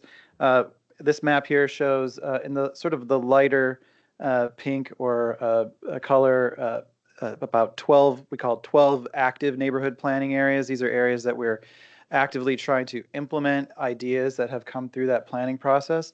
And the 3 areas and the 3 shapes that are in the darker red are the ones that I want to talk to tonight. So yep, there we go, existing and in progress. So the 3 in progress plans that we have are LaSalle Park, downtown, and River Park.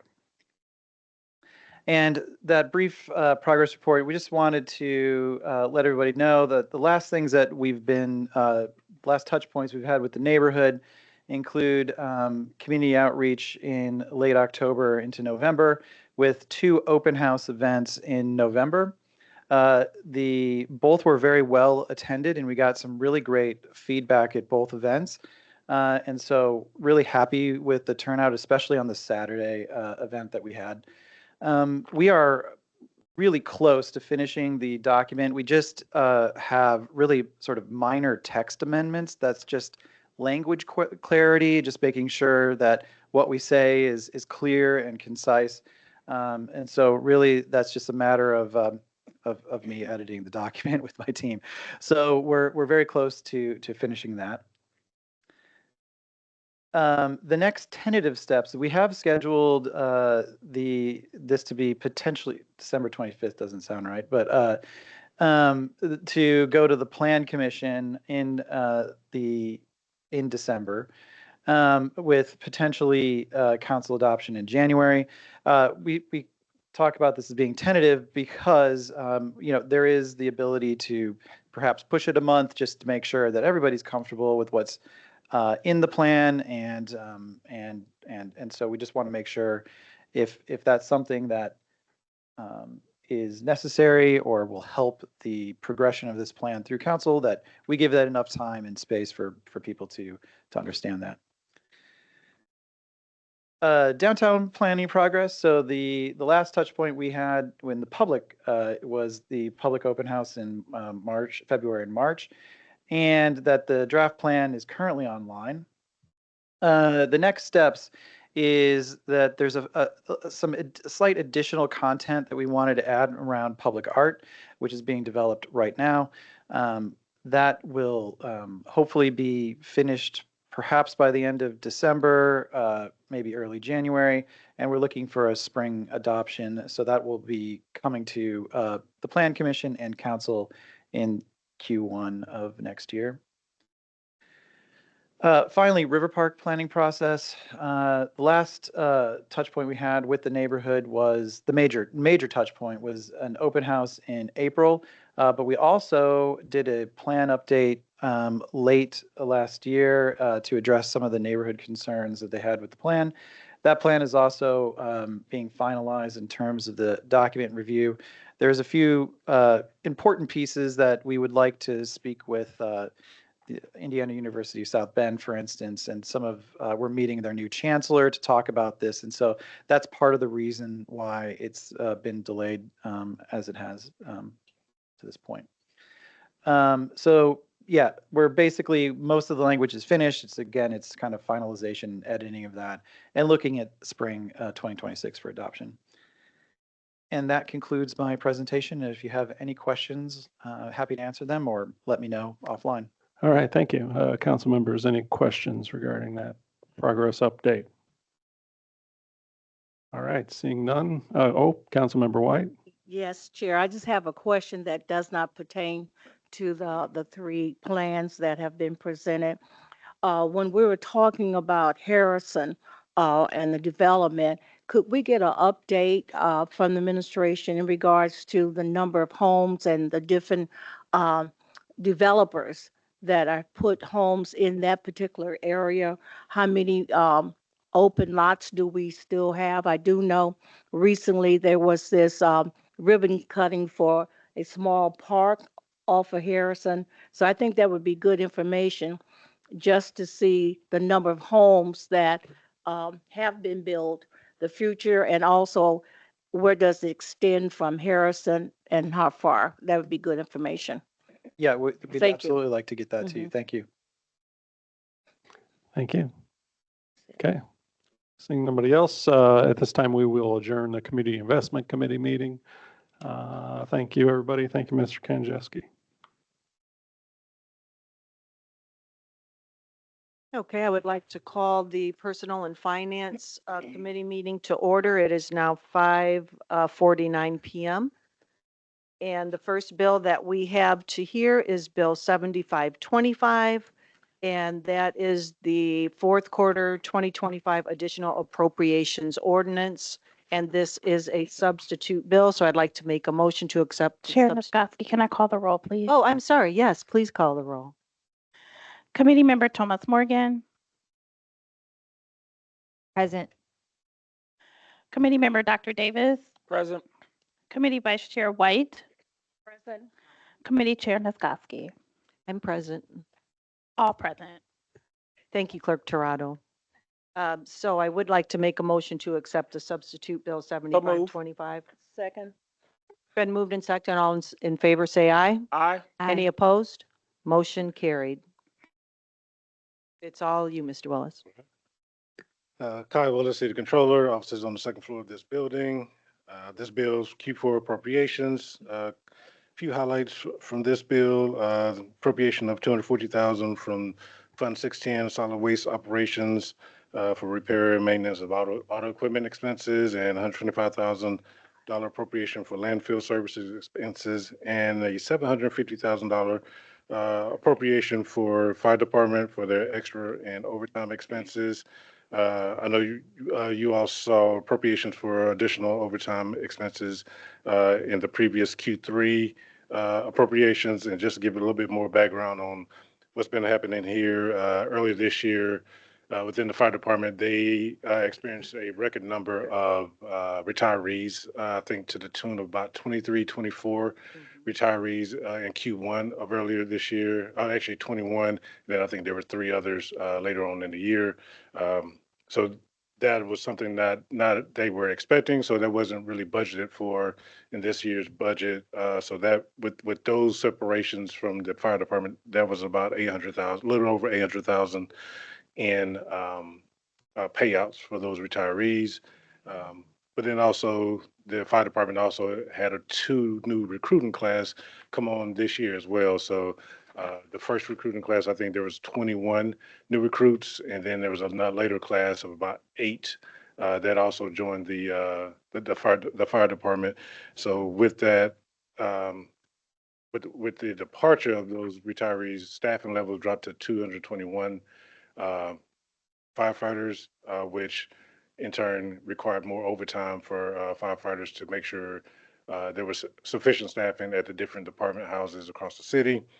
So then as those recruiting classes came on, that also meant new assignments for current firefighters to provide additional training, which also again drove up the overtime for firefighters. And then when the additional 8 firefighters came on not later, but I think just here recently, the numbers have now increased back up to 243, but that's still below the total staffing number of 256 firefighters. So I guess the intent would be to, with new firefighters coming on again next year, get that number back to the fully staffed number of 256, and we would also expect to see a decrease in the overtime amounts that we are seeing this year compared to what we're seeing this year.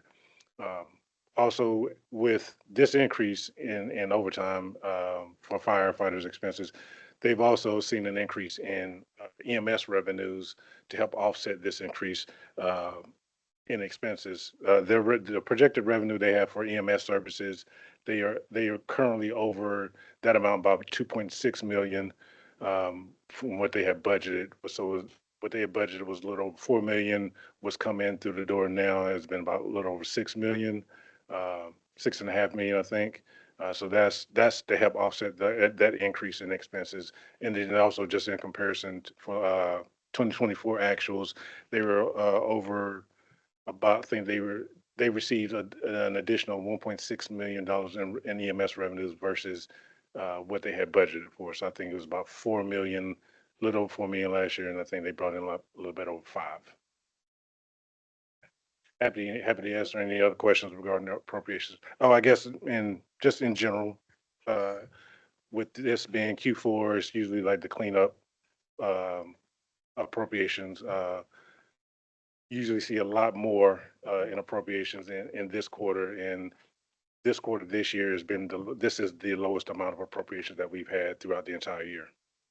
So something that I know that we discussed my first year of better budgeting throughout the year, or just each year for each budget year. I think this is a reflection of we're getting to that point of, or not getting to that point, but just getting better at the budgeting process and just kind of honing in on those expenses and not having under budget. So that at this point each year, we're having to appropriate additional funds to clean up any negative account streams that we have within the budget. So, but like I said, happy to answer any other questions. Sure. Okay, thank you so much. I'm going to come to the committee members first. Any questions, I Ms. don't White? have any questions. I'm glad that you explained the relationship with the overtime with the firefighters and other sources that will be able to support that, and hopefully they will get up to full strength quickly. Yep. Thank you. Any other questions? They do. We're going to go with Dr. Davis had his hand up first. Go ahead, Dr. Davis. Okay, thank you. You're welcome. Do you see any anticipation of us having a lot of retirees coming up in 2026, or what can we do so that won't catch us off guard in the future? Well, Because yeah. I know that if you can't really ask people because that may be a violation of a lot of things, and so I realize that, but I don't know how other people do it, so we don't get caught off. What are your thoughts? Yeah, so we definitely had conversations with Chief Buchanan and Ken Glowacki, who's the DDF for fire. So there is a program. I think that when firefighters, even when I think with firefighters, I think it's called a drop program maybe, but they'll know like who's in that or who submitted their information to possibly retire. That if they have their name in there, that doesn't mean they're going to retire within the next 6 months. They can still stay on a whole nother year or two. But I think at this, even though they had this amount, these names in the bucket, I don't think they expected this amount to actually retire. Gotcha. So normally, I think in a normal year, you see 4 to 5 retirements, and with new recruits coming on, you're able to replace 1-to-1. At this level, that just wasn't possible to replace 21. Expect to replace 21 retirees. That just wasn't seen because they didn't have that cost in the budget. Yeah, I can see. I know just a few weeks ago, I got a notice from my employer about coming to a retirement meeting. I was like, wow, really? And it kind of threw me off, and it's shocking that I'm getting close to that. I should have thought about that. But anyway, going to those kind of meetings does not necessarily dictate that I will retire next year, I agree. But it may give us a summary of who's attending. But I just wanted to know how to better plan for that. It's hard. It's not the easiest. I mean, I know. if you got the crystal ball, please hand it over. Yeah. But yeah, like I said, it's just difficult just to pinpoint the amount of people that are going to retire throughout the year. I got you. I'm at peace. Thank you, sir. Vice President Tomas Morgan. Thank you, Chair. I was wondering if you could just shed a little more light on the additional appropriation for parking garages, professional service, and garage management. What does that look like really? And I'm assuming we just under budgeted what would cost to use these garages. These appropriations are related to like the new City Hall garage. So when we did the budget for this year, these are expenses that were not captured in the budget for this year. So as we got into to our new building, our new garage, there were some things that, some maintenance or some things that we wanted to improve. So that's why you're seeing some extra additional expenses here with the professional services and with the salaries and wages with the operator. Oh, okay. So those aren't necessarily like security personnel or anything. It's upgrading the garage and. Yeah, like the building materials, those are for upkeep there. Got it. Professional services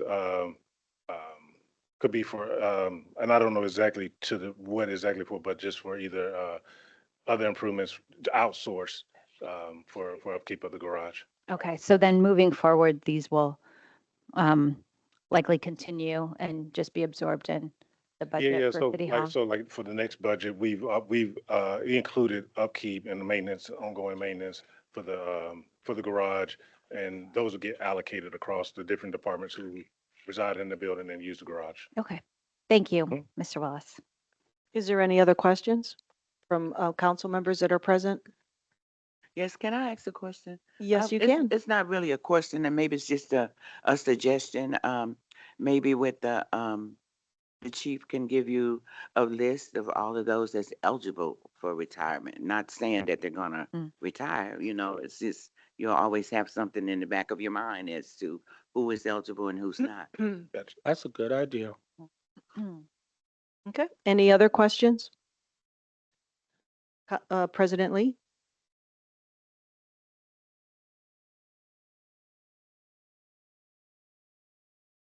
Well, getting the numbers up for the firefighters, that is pretty much the easiest way to do that.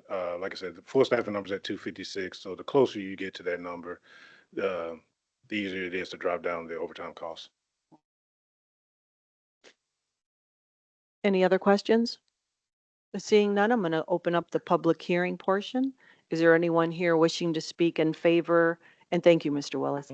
Is there anyone here wishing to speak in favor of Substitute Bill 7525?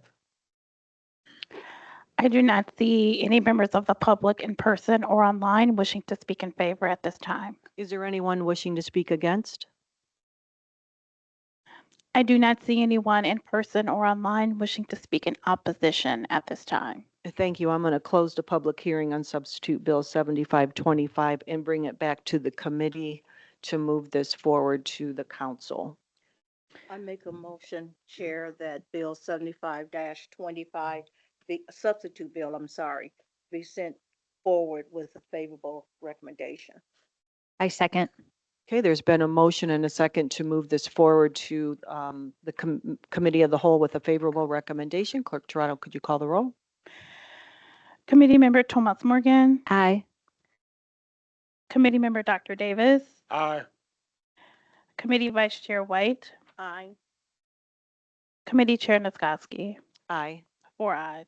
Thank you. That'll be sent to the committee of the whole with a favorable recommendation. So we're going to move on now to Substitute Bill 7625. I'd like to entertain a motion to accept the substitute bill. So move. Second. It's been moved, seconded. All in favor, say aye. Aye. Any opposed? Motion carried. It's all you, Mr. Willis. Hi, Willis, City Controller, offices on the second floor of this building.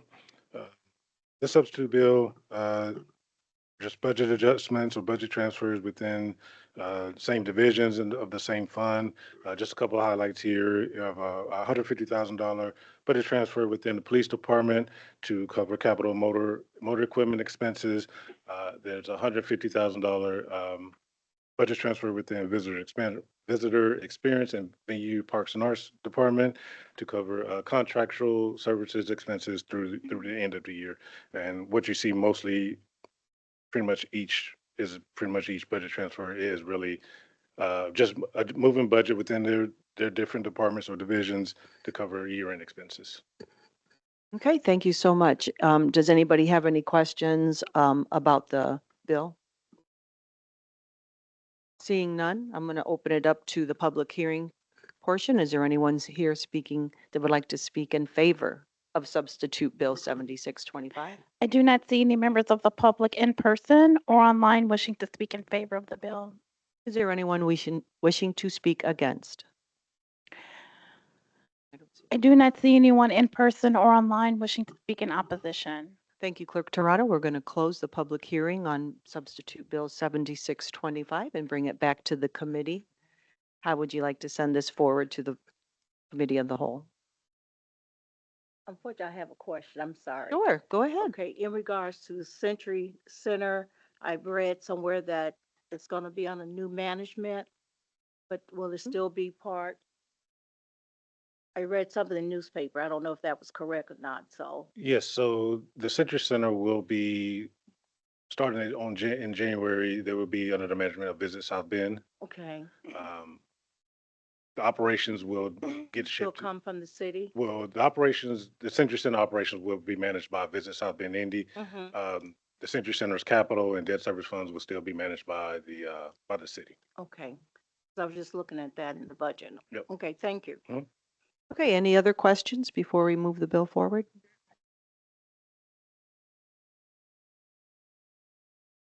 Okay, I'd entertain a motion regarding the bill.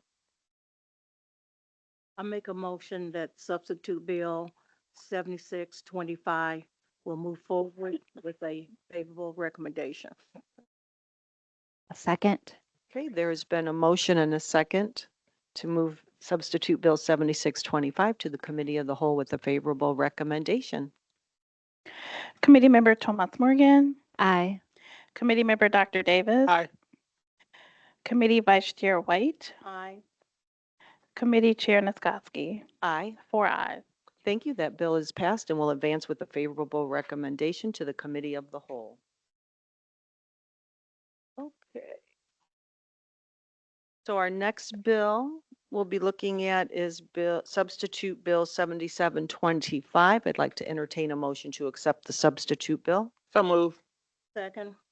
It's been moved and seconded. All in favor, say aye. Aye. Any opposed? Motion carried. So the substitute bill 7725 is amending the 2026 non-bargaining salary ordinance. Yes, Kyle Willis, City Controller, offices on the second floor of this building. This substitute bill, we're looking to do some cleanup from the originally submitted and approved salary ordinance for 2026. Just some key highlights here. We are removing several positions within the VPA department, adding back a couple positions that are already current but were omitted in the salary ordinance. One being the Assistant City Engineer, adding a new position of a Deputy Director for the Human Rights Commission Department, and title change for a current position within the Morris Performing Arts Center, which is the Senior Financial Officer / Morris Performing Arts Center, and we're just removing the Morris Performing Arts Center for that title to be universal and to allow for other staff across the city to be able to use that if that fits their job descriptions. Happy to answer any of the questions. Okay, thank you so much. I will bring it back to the committee. Does there questions regarding this bill? No? Do you have a question, Vice President Tomas Morgan? I do. Just the, so there were some that were accidentally omitted, Assistant City Engineer. I just checked 1 year back. And so was that in the salary ordinance prior to 2025? No, it was in the budget, but not the salary. So that's why we're capturing it now. So would that have been one of the examples of like mid-year adoptions that we did? When departments come to us, not during the budget cycle, but other times of the year that. I don't remember if this one came through like one of our quarterly adjustments where we make amendments to the salary ordinance, or this was actually captured in the budget cycle when we were preparing the 2025 budget last year. Okay. So most of these are really just clean up, double checking what we did. I mean, we did so much in that Yeah, so salary ordinance. I think part of the problem here was at least like say for like VPA positions, there have been some more reorgs over the last few years, and not all of that was captured in the budget process or in the salary ordinance. So we were able to identify some of those now with also some title changes that took place to get now those positions that are no longer being used out of the salary ordinance. One recommendation I had and mentioned to the mayor is that when we are seeing new positions kind of outside the budget cycle, if those are automatic, if we approve the new position, but do we actually reapprove the salary ordinance? And we weren't sure about that. Do you recall if we actually reapproved the salary ordinance? If we're adding a new position, we will usually come with that new position being added to the salary. Yeah. If it's mid-year. Okay. So maybe just moving forward, just to, collect, I'm guessing that what happened in VPA is, most of the major changes are done, but when we do it, just to make sure that we're approving the full salary ordinance when additions come, probably helps us to track some of these changes a little better when it comes to budget cycle. Thank you for that. And just adding a new position to the Deputy Director in the Human Rights Department. I just wondering, I can't recall talking about that in the budget. So could we just hear a little bit more about that? Sure. Today here with us today, Katrina Lee, Director of Human Rights. She can come and speak more to that. This is one that wasn't in the budget cycle. So this one was Mhm. outside of the budget cycle, and she could speak more to that position and what the intent is. Okay, thank you.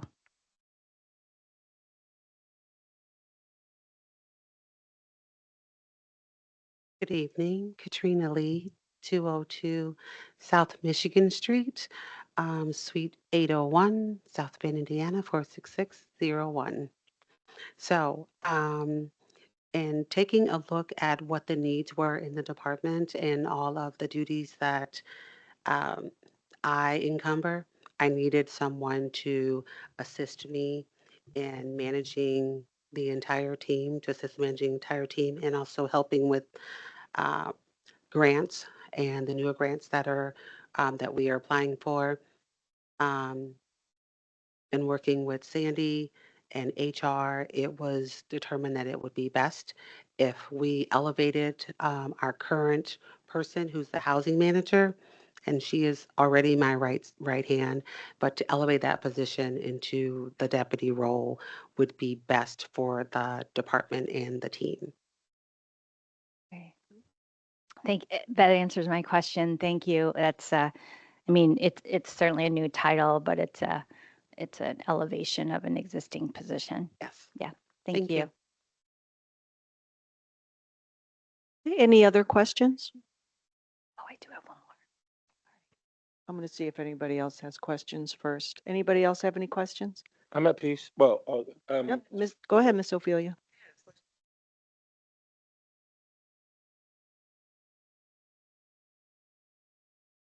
Yes, ma'am.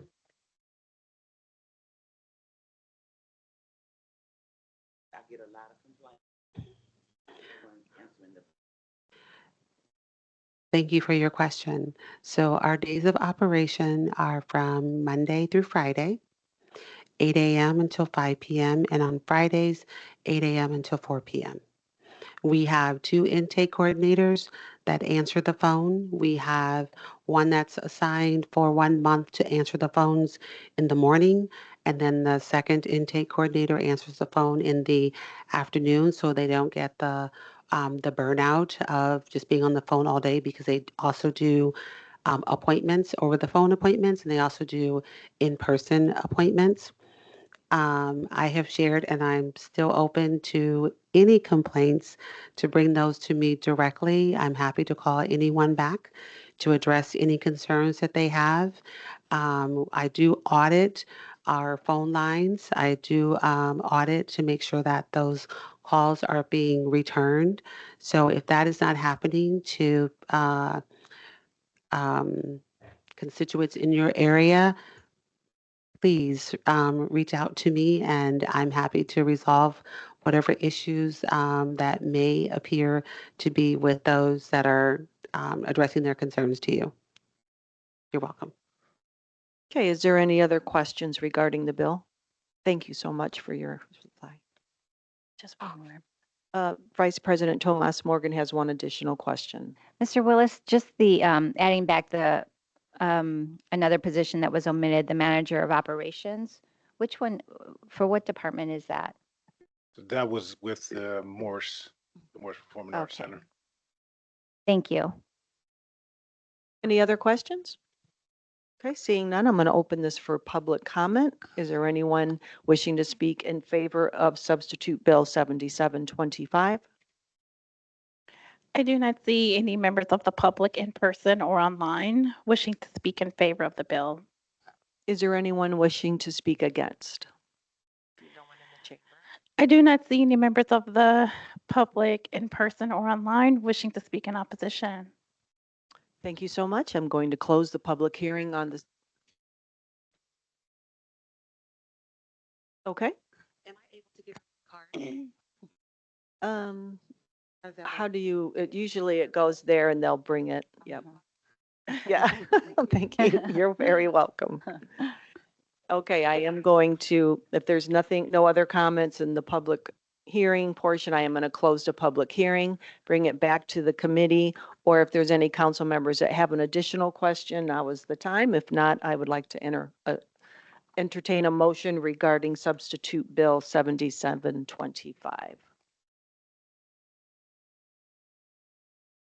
I'll make a motion to send substitute Bill 7725 to the Committee of the Whole with a favorable recommendation. So move.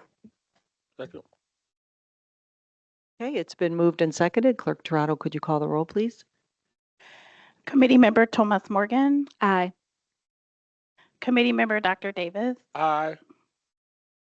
Committee Vice Chair White, Aye. Committee Chair Naskowski. Aye. 4 ayes. Thank you. Substitute Bill 7725 will be sent to the Committee of the Whole with a favorable recommendation.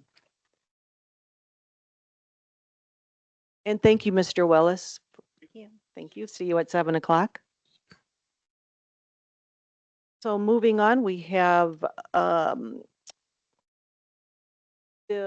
Substitute Bill 79-25. So I'd like to entertain a motion to accept the substitute bill. So move. It's been moved and seconded. All in favor, say aye. Aye. Any opposed? Motion carried.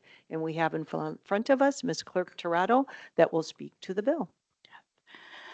Good evening, Council. Bianca Torado, City Clerk with offices on the 3rd floor of this building. Before you is a substitute ordinance and the presentation to amend and rescind my 2026 staff salary ordinance. Next slide, please. The purpose of this is to remove the part-time administrative assistant position that you all have in your office and place it into the city clerk. This will establish a full-time executive assistant position with a cap of $59,740 and adding benefits. The purpose of this is because this position was created in 2021 by the previous council president, and this is the first time we have filled the position in June. And so just looking at over the past few months of what the need has been, the need is to give it benefits. Myself, along with the mayor, are the only full-time elected officials, and we're the only ones that can bring positions forward to determine benefits, et cetera. I do want to say that there is no salary increase to the position, only changing to full-time with benefits, which is adding 10 to 11 hours a week. And that is covered through committee meetings and staffing our 2nd and 4th Monday meetings. Next slide, please. Here you have just adding the position to my ordinance. This is what it would look like. I do want to say, after talking with President Lee, that you all will help still fund the position. It just has to be coded under me in order for it to receive benefits. It's also been a long conversation with HR back and forth over the past few months about giving benefits. As you all know, you're part-time and you can receive benefits, but we can't do that with the part-time position. It has to be full-time in order to establish benefits. Next slide. This is my current organizational chart. This is where the administrative assistant position was at, that answered to President Lee. Of course, just being the administrative arm, we trained the position, the individual in the position, and acclimated them to the office. And so this is where it falls currently. In the proposed ordinance, this is what it would look like. And so it would answer to myself and the current council president. Gotcha. This is the clerk's office operations team. Right now it's myself along with my chief deputy, chief of staff, deputy city clerk, and executive assistant director of special projects. Also, you all have 4 interns. They usually work 5 to 10 hours a week, depending on what their school schedules allow. But before you is a lot of like what they do. It's really hard to give them the bigger projects, but we want them to get a good experience and just learn local government. Most of them are college students, if not all of them, and they come from the colleges and universities nearby. We have one from Valparaiso, and so just giving them a good local government experience has been the goal. And also attached to the bill is the job description for the executive assistant, the proposed position. It's really a lot of what this role is doing now is a lot of the branding, a lot of the website management, press releases, just helping with the community engagement piece, et cetera. So it's a collaborative effort to really develop this role with you all. It definitely has lots of potential, but considering we're just now hiring the role this year, I know that it will be obviously a work in progress. And this is just an example that of some of the current projects that this individual has worked on for you all. I'm sure you've seen those.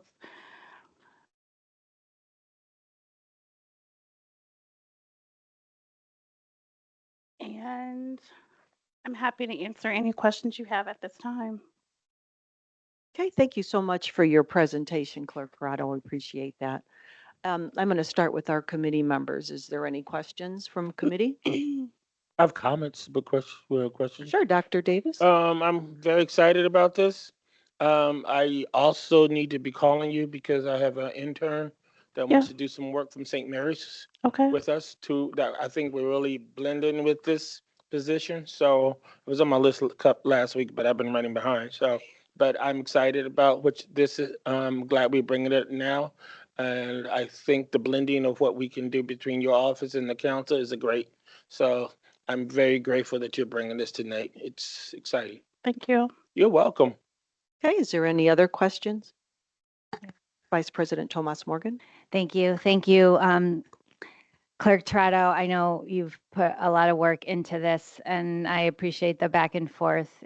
I know you understand we, as council members and legislators, we vote on words. And so to help me better understand what this position is and really what the potential that it is helpful. Yeah. And as you know, and anyone else would know, there's no secret here. I'm a stickler for just consistency and making sure there's no discrepancy in tables and descriptions, and that we know exactly what it is that we're voting on. So I appreciate that cleanup. I do just want to ask on the social media end, I do believe that's really helpful. And so moving forward, will this person also be working on our Common Council Facebook page, because that really hasn't been updated for quite a long time. There's been some challenges with the council Facebook page. We've been working with Meta for months to try to recover that information. What we are in the process of now is just starting over. Yeah. That takes a lot of time and effort to just switch things over. I mean, we're really trying to just say, can we anyway? I mean, we've provided numerous documents saying that it's us, but there's such a big following on that page. So I definitely will have an update to you all in the new year about where we stand with that. This individual too will also and can manage your current district pages too, if you have them. And so that's something that as I'm doing the strategic planning with my team now, incorporating that into that current role, because I mean, you all do a lot and it's important that the public sees that. And to your question about what exactly the details of the role, currently, I know there's been a lot of titles and and descriptions floating out there internally about what this could be. Right now, this individual does do all of the IT and branding. As we have been transitioning over to the new space, I'm sure you can imagine transitioning a space that's been at the previous location for over 50 years was a lot of work. And so helping with that project management of getting things over, rebranding, has been a ton of work. And so that is what the gist of this position was working on. Now, currently, just helping some of you with the need of, like, if you need representation at your events and creating that information, but also integrating this position into my office as your administrative arm. It's like four of us and nine of you. And so as you all have your different projects and your needs and being seen in your districts and at large, it's important that we have help with that. And so this position will help tremendously. Again, the collaboration, I think from you all on what you would like to see in this role is essential to making it successful. I agree. And just to follow up on that, I mean, I think the communication is just really important, you know, I mean, and I know we've talked about this, you know, I mean, having the position description, what it is we can ask of this position as opposed to interns or whatever. And I think you're, in many ways, you're the gatekeeper on that. And we look to you for that. I just have like one other, I don't know if I want to call it a question, but a concern that I raise, and that is, you know, whenever you make a transition in a team and add a salary, kind of have to look at how that affects the whole team. And so I do have some, and have shared with you, some concern about salary as it relates to other positions. And so where there is currently a similar position with the same title, but different salary, that moving forward, I think it's worth taking a look at those and, you know, and seeing how this position, you know, kind of plays out. I know we need to live into it. You need to live into it. Does the title stick? Does it change? So, you know, and you know, and positions evolve, you know, across the staff. I'd be really open to those conversations, and I think they're I mean, important to have. I agree. I think collaboration and communication with this position is essential, and I hope to receive input from all nine of you about what this could be. To just touch on your point a little bit about other positions that, I mean, I think we're well aware of, you know, the clerk's office positions, they need to be looked at. And I do have plans to look at those because it's disproportioned. And I think now is the time to clean some of those up. And I will be having conversations with you about what that could look like. Thank you so much, Clerk Toronto. I think that's a good conversation to have, being that you guys do everything for us. Everything comes through through your office, everything, all the meeting schedules. And this position here has been long coming. I've worked with her in this position. I support it fully, and there's no salary increasing in hours, have an opportunity for benefits, but then this individual will have to pay for those benefits. Yep. So in reality, it's taking on more, but getting benefits with not you know, any adjustment in pay. But with that being said, healthcare is important. And I support individuals having healthcare. And I wish there was a way we could have done it before, but I'm all in favor of doing it now. And I think taking care of our employees too. I mean, these are the individuals that show up every day and do the work. And so we want to make sure they're taken care of.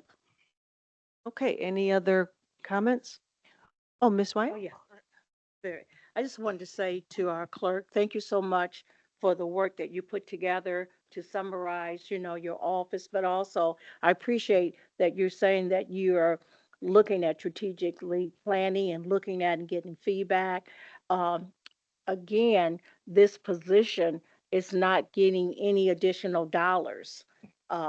this position based on the work that she will be doing or what she has done, she will actually, with the benefits, will see less dollars, as you begin to look at that. We talk about equity. Well, that could be looked at all of the departments. You don't see that balance that every employee within an office, based on the job descriptions and the expectations, you may not see that balance. And I have faith that your office will continue to grow and develop. Again, as you said, making the transition coming into the new city hall was not easy. And you had all of us asking questions and packing and all of that. So I really appreciate that as well.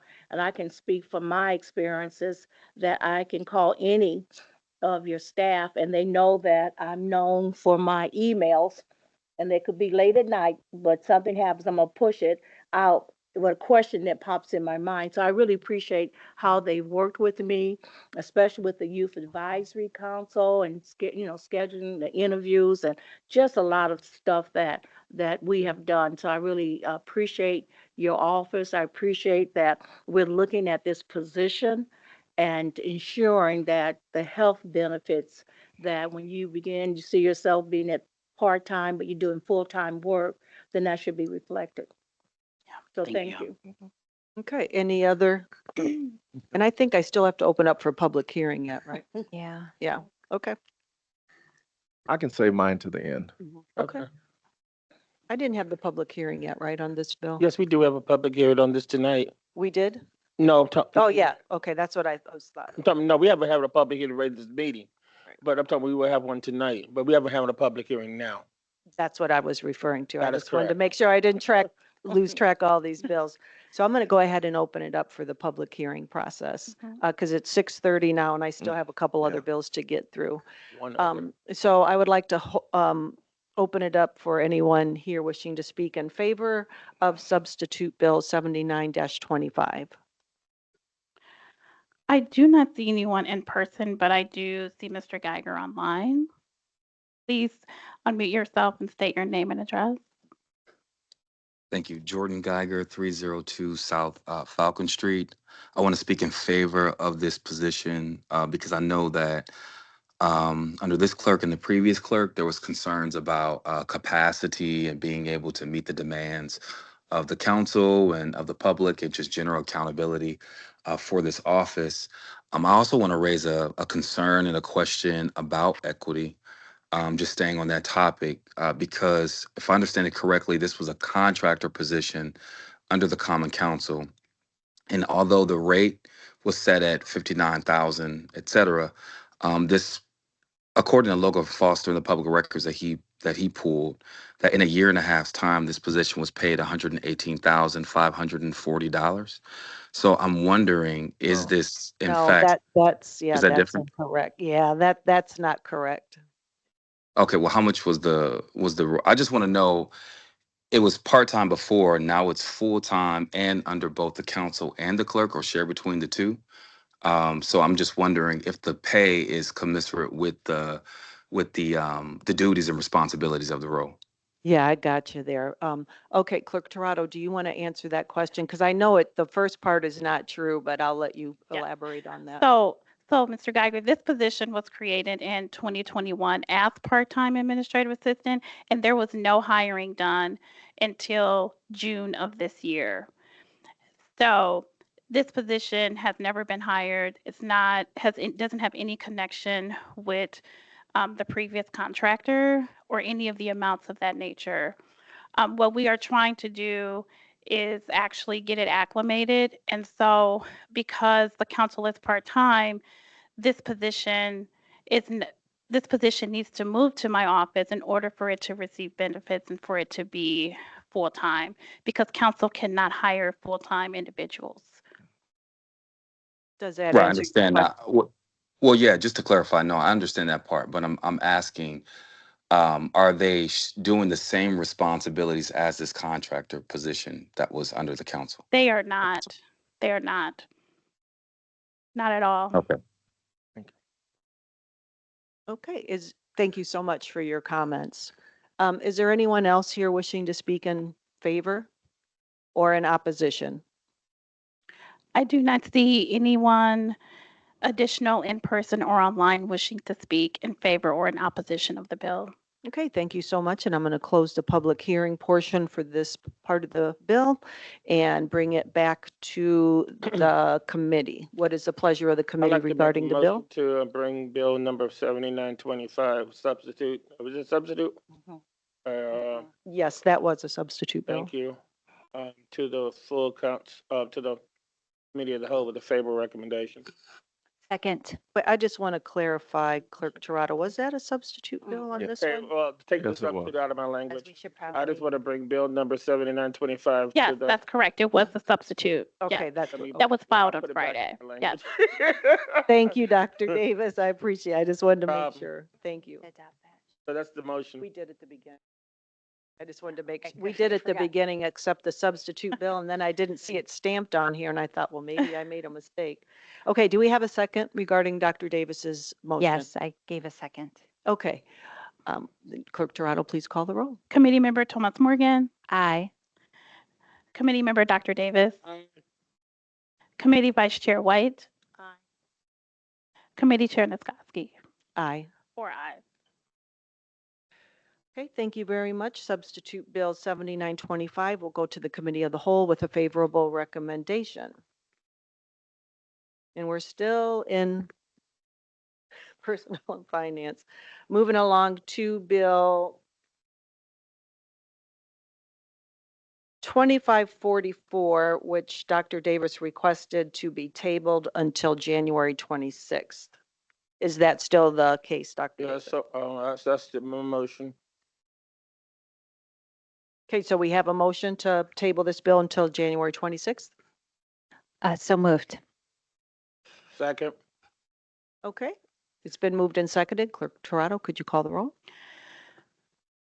Committee Member Thomas Morgan, Aye. Committee Member Dr. Davis, Aye. Committee Vice Chair White, Committee Chair Niskoski. Aye. 4 ayes. Thank you. This bill will come before the committee again on January the 26th.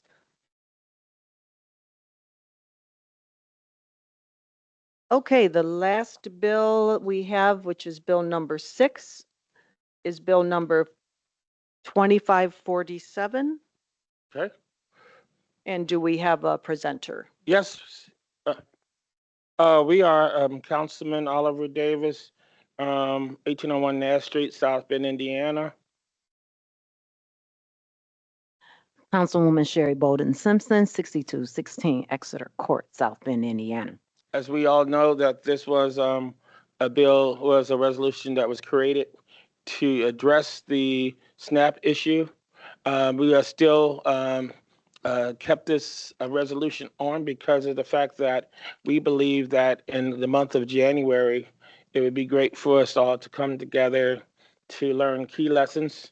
For what we learned, we were pleased to what Mayor Mueller did, what our Chief of Staff, Mr. Scott did, what the President did, Eric Horvath, as he worked with everybody at the food banks, our council, the President Lee.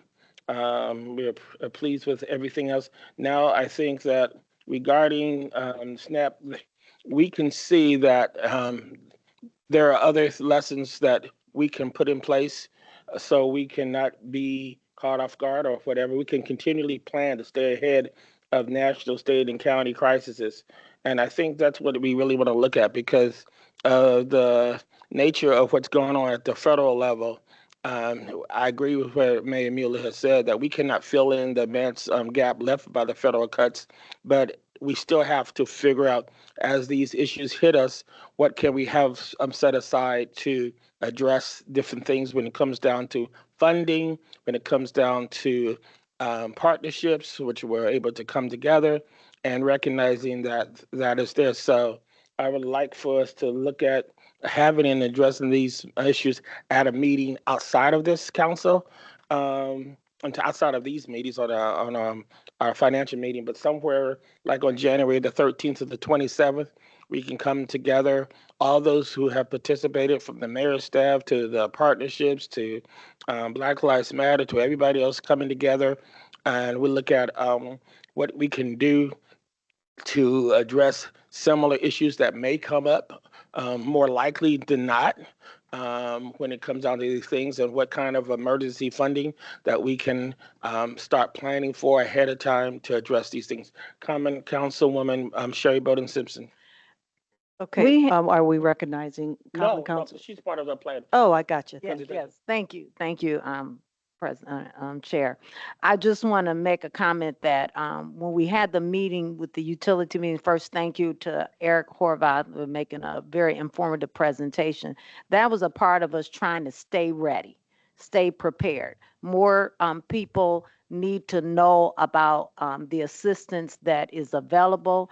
More people that are eligible need to be in the utility assistance program. So we're just bringing this to the forefront because the times are very unstable right now, and we need to stay ready and be prepared for upcoming crisis.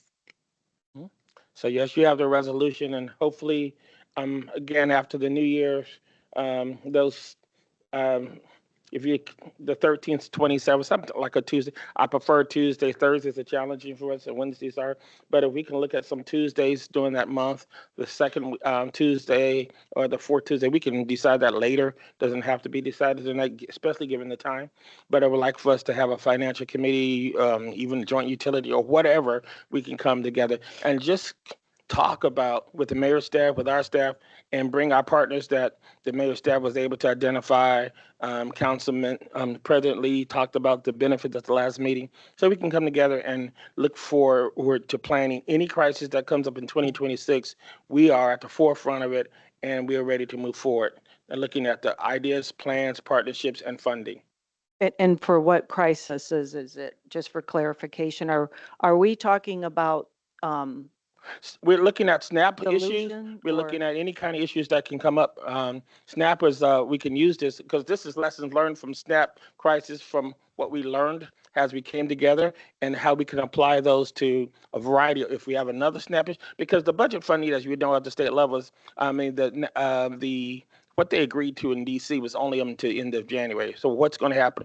And it seems like a lot of times social services are being used as pawns, and that impacts our local people. Got it. So what happens is we don't know what will be. It could be a SNAP issue. It could be this. We don't know. So what lessons did we all learn from the administration, from council, from community partnerships, and what can we put together in terms of any proposals for funding that we can look at? I don't know what the crisis is. We didn't know this was going to be the crisis. But we can at least think about and anticipate, similar to what the retirement issue. They didn't know how that, but we can plan together and look at in January what could be the possible crises that may come up. We can look at that and start planning from what we learned here and how we can work together in an open forum with our partnerships and everybody else, and be ready for whatever crises that come up in emergency settings. So it could be another SNAP issue, but what lessons did we learn from this that we can build a stronger community, stronger elected elections? That's all. Okay, committee members, Ms. White?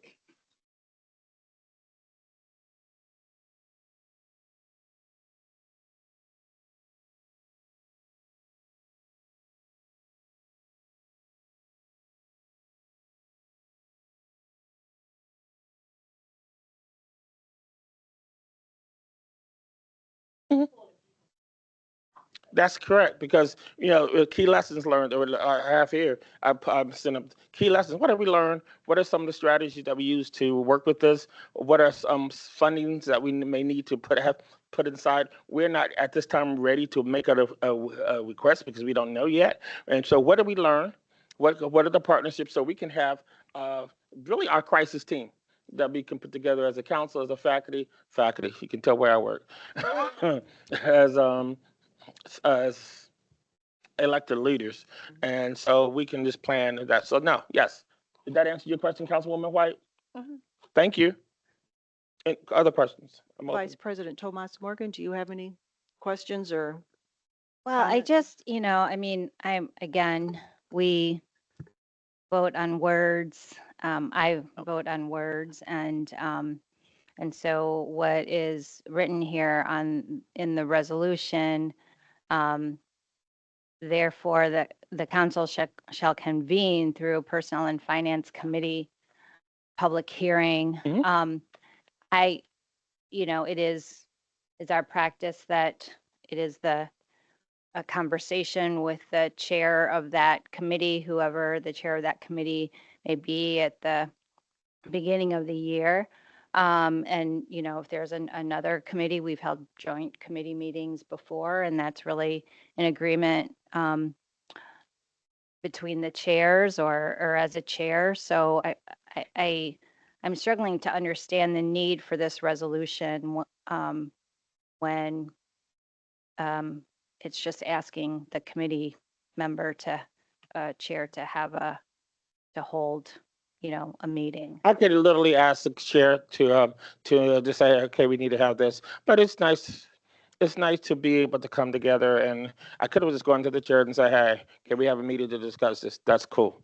We also then can also come together and say, let's plan that way, because it's nice to formally address the issue that we as a South Bend Common Council, we as cities are being proactive to do that. And so we're not waiting on the chair in 2026. We are going to study what we did in 2025. I mean, there's a lot of good things that came out of the press conference. There's a lot of good things that came out of advocacy. There's many things that came out of what cities across the country have done. And so we can sit back and look at that, and starting at the beginning of the year to look at that and having a meeting where we address that. And if it doesn't want to be whatever committee, I don't know, it's not tied to a particular chair. That's up to whoever the president would be at that time. But the thing about it is, whether it's, this is not a chair related issue. This is a city related issue. And I think that we have to be broader than that and look at what lessons did we learn and come together to have a summary of what we can do forward. So yes, we could wait and see who the chair is and say, okay, we can have a meeting, but it's good for us to close out this year and say, what lessons did we learn? There was a lot of good things that came out of, from what the presentation and from what President Lee said in the last meeting, from what our chief of staff presented in the city report and what others have done. I thought it was a good way to close out the year. And many of us, even in school social workers, and many of us did a lot more things in our schools this year than we normally have, because of the fact that we did have a lot of people who was dressed with hunger for a period of time. And we had issues of people who are still being addressed like we had in our last meeting for my water.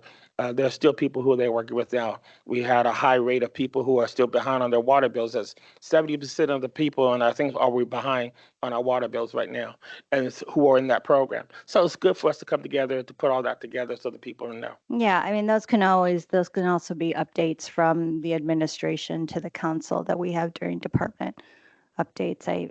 Anyway, I just share my question. I appreciate it.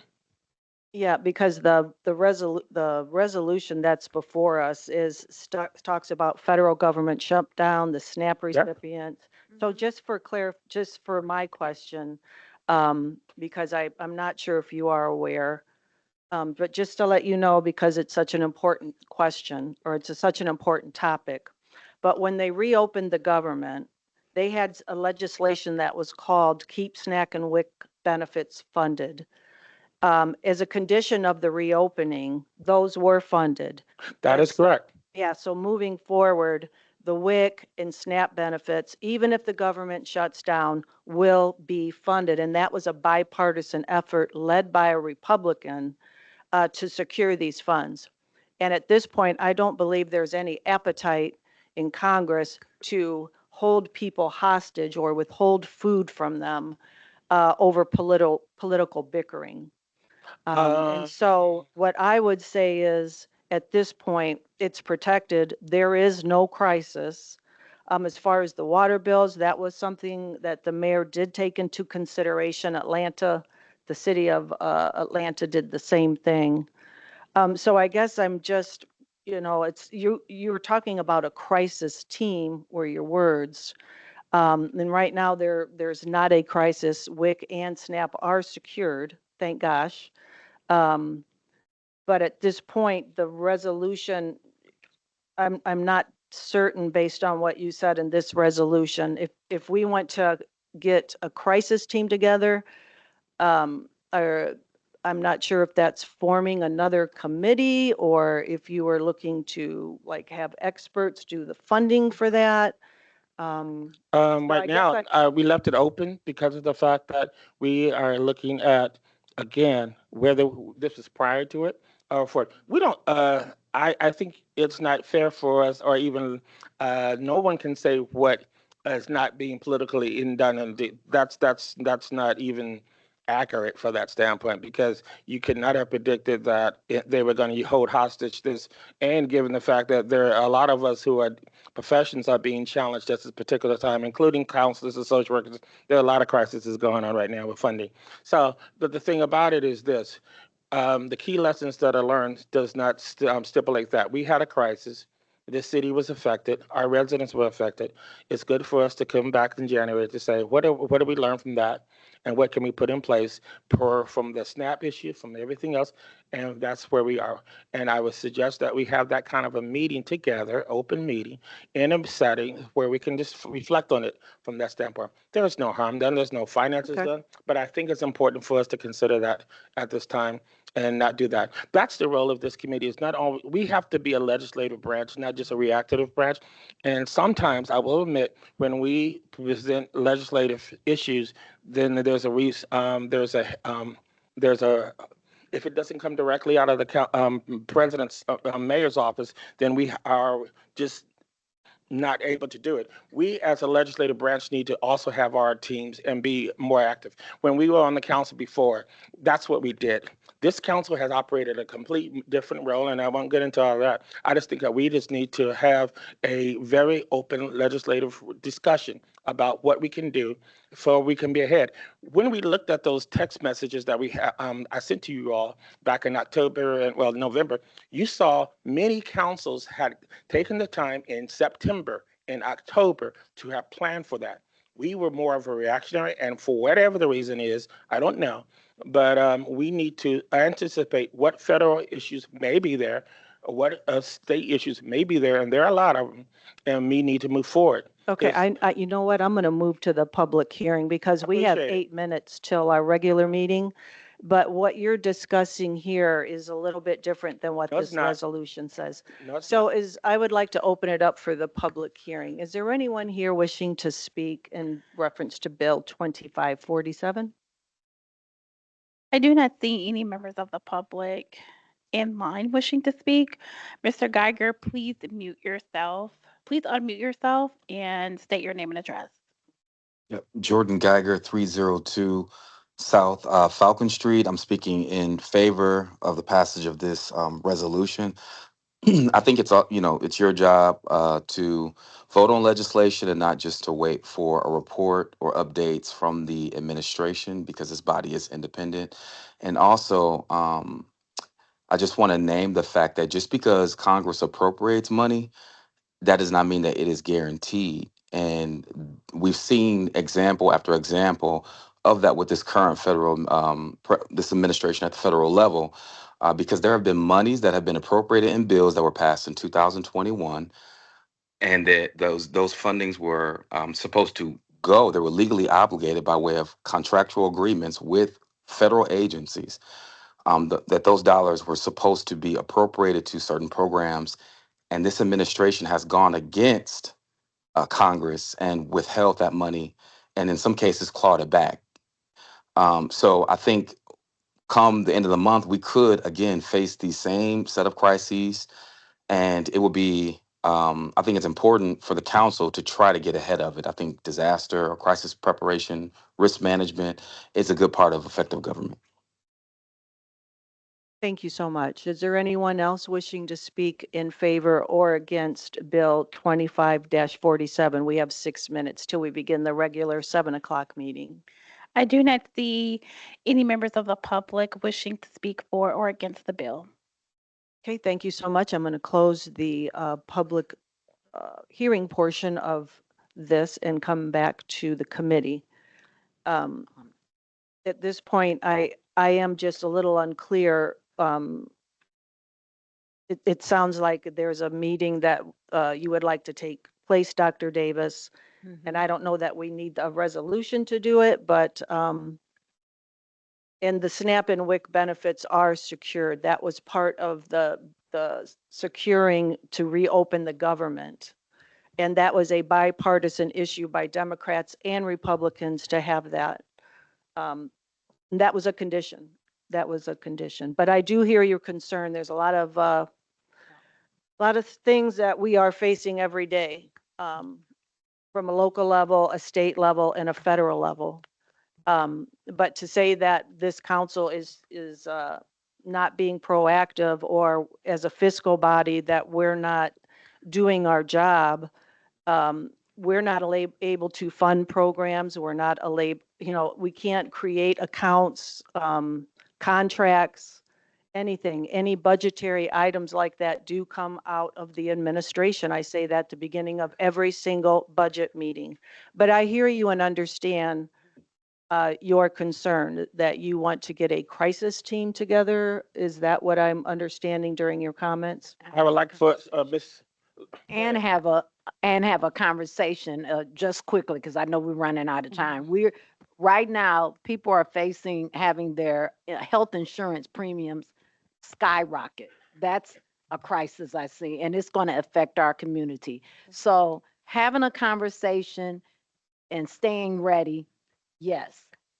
Our voice as a council is heavy. It has impact. And so even our voice in a resolution can have a positive impact, or it can have a negative. Of course, we wanted to have a positive impact on our planning and taking care of the citizens in South Bend, as we've been charged to do.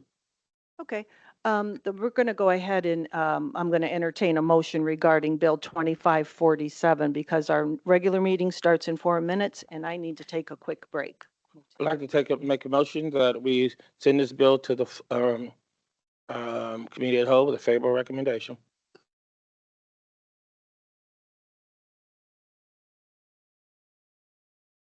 Is there a second? I'm sorry, Miss, I got kind of ill. I had to run out. So I missed. the He made a discussion. motion to send this, it's at resolution. It would actually go under resolutions. I don't know if that would go to the. Well, just go to wherever it goes to. It would go to the full council or to Full the, council with a favorable recommendation. it'll go to the full council then. You would like to get everybody together to talk about budgeting, getting a crisis team So it's more together like you for. want to have a meeting, but you want to put it in form of a resolution. That is correct. But it's a meeting that you would like to have. For That is correct. discussion. Right. So it's not impacting policy, or, that would come out once. That we would come get- out of the meeting. okay. Okay, so just looking at the meeting. Okay, I'll second that one. Yeah, cool. Thank you. Okay, Clerk Toronto, could you call the roll? Committee Member Thomas Morgan, Nay. Committee Member Dr. Davis, Aye. Committee Vice Chair White, Aye. Committee Chair Niskoski. Nay. I have 2 ayes and 2 nays. So that's a tie, which means that it's a tie. I'll let Mr. Palmer explain. Mm-hmm. Mm-hmm.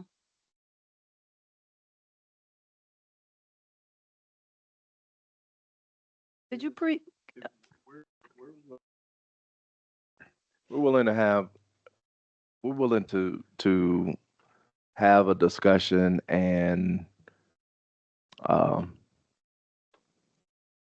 a discussion regarding a plan and getting people together. Would that be good enough instead of a resolution? Because I think our resolution is I not. don't see the difference of asking for a meeting for a resolution and asking for that. I mean, if people want to vote against having a meeting, that's all we're asking for from that standpoint. That's what the resolution's asking for. And I The don't- resolution has not asked for Yeah. it does not ask for any dollars. It doesn't ask for anything else. It's asked for a meeting. I'm a vote nay, That's all. but we will have that meeting. No, but that still goes forward with, goes to the full council with unfavorable recommendation. Doesn't stop it. There has not been a motion made for that, a second motion. Two possibilities.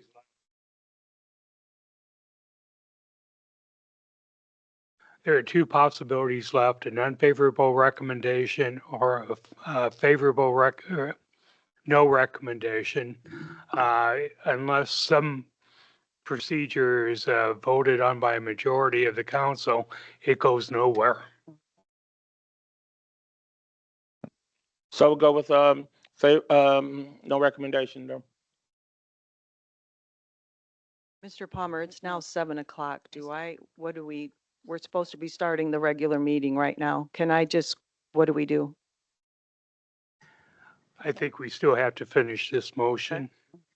So I'll entertain a motion to, send this forward with no recommendation? Second. Gotta get moving. Okay, could you call the roll, Clerk Toronto? Committee Member Thomas Morgan, Aye, let's move this forward and. get it Point of order, he made both the motion and the second. No, I didn't. Ms. White made the second. Okay, everybody. I said no recommendation. Second? No. Oh, no one made it, no one made it. I didn't make, I just. Actually, Made I one. made made the the second. motion. Yes. Dr. I did Davis second. seconded it. Okay, cool. So Go now we're ahead. just going to vote to move this forward. Go ahead. Clerk Toronto, could you call the roll, please? Committee Member Thomas Morgan, I'm saying nay. Committee Member Dr. Davis, Aye. Committee Vice Chair White, Aye. Committee Chair Nisgowsky, Aye. 3 ayes, 1 nay. All right, everybody. We will not do an informal because it's time for the real meeting. So, but we will take a 10-minute, Thank you. 10-minute. Is it 5? Yes. 5-minute, You 5 can minute. take a recess, We'll take a recess and then we'll get ready to get started. 5 or 10 minutes. What do you guys need? Well, I've been in this chair for over 2 hours. 10 minutes. Thank you. 10 minutes, 10-minute recess, and then we'll start the council meeting at 7:12.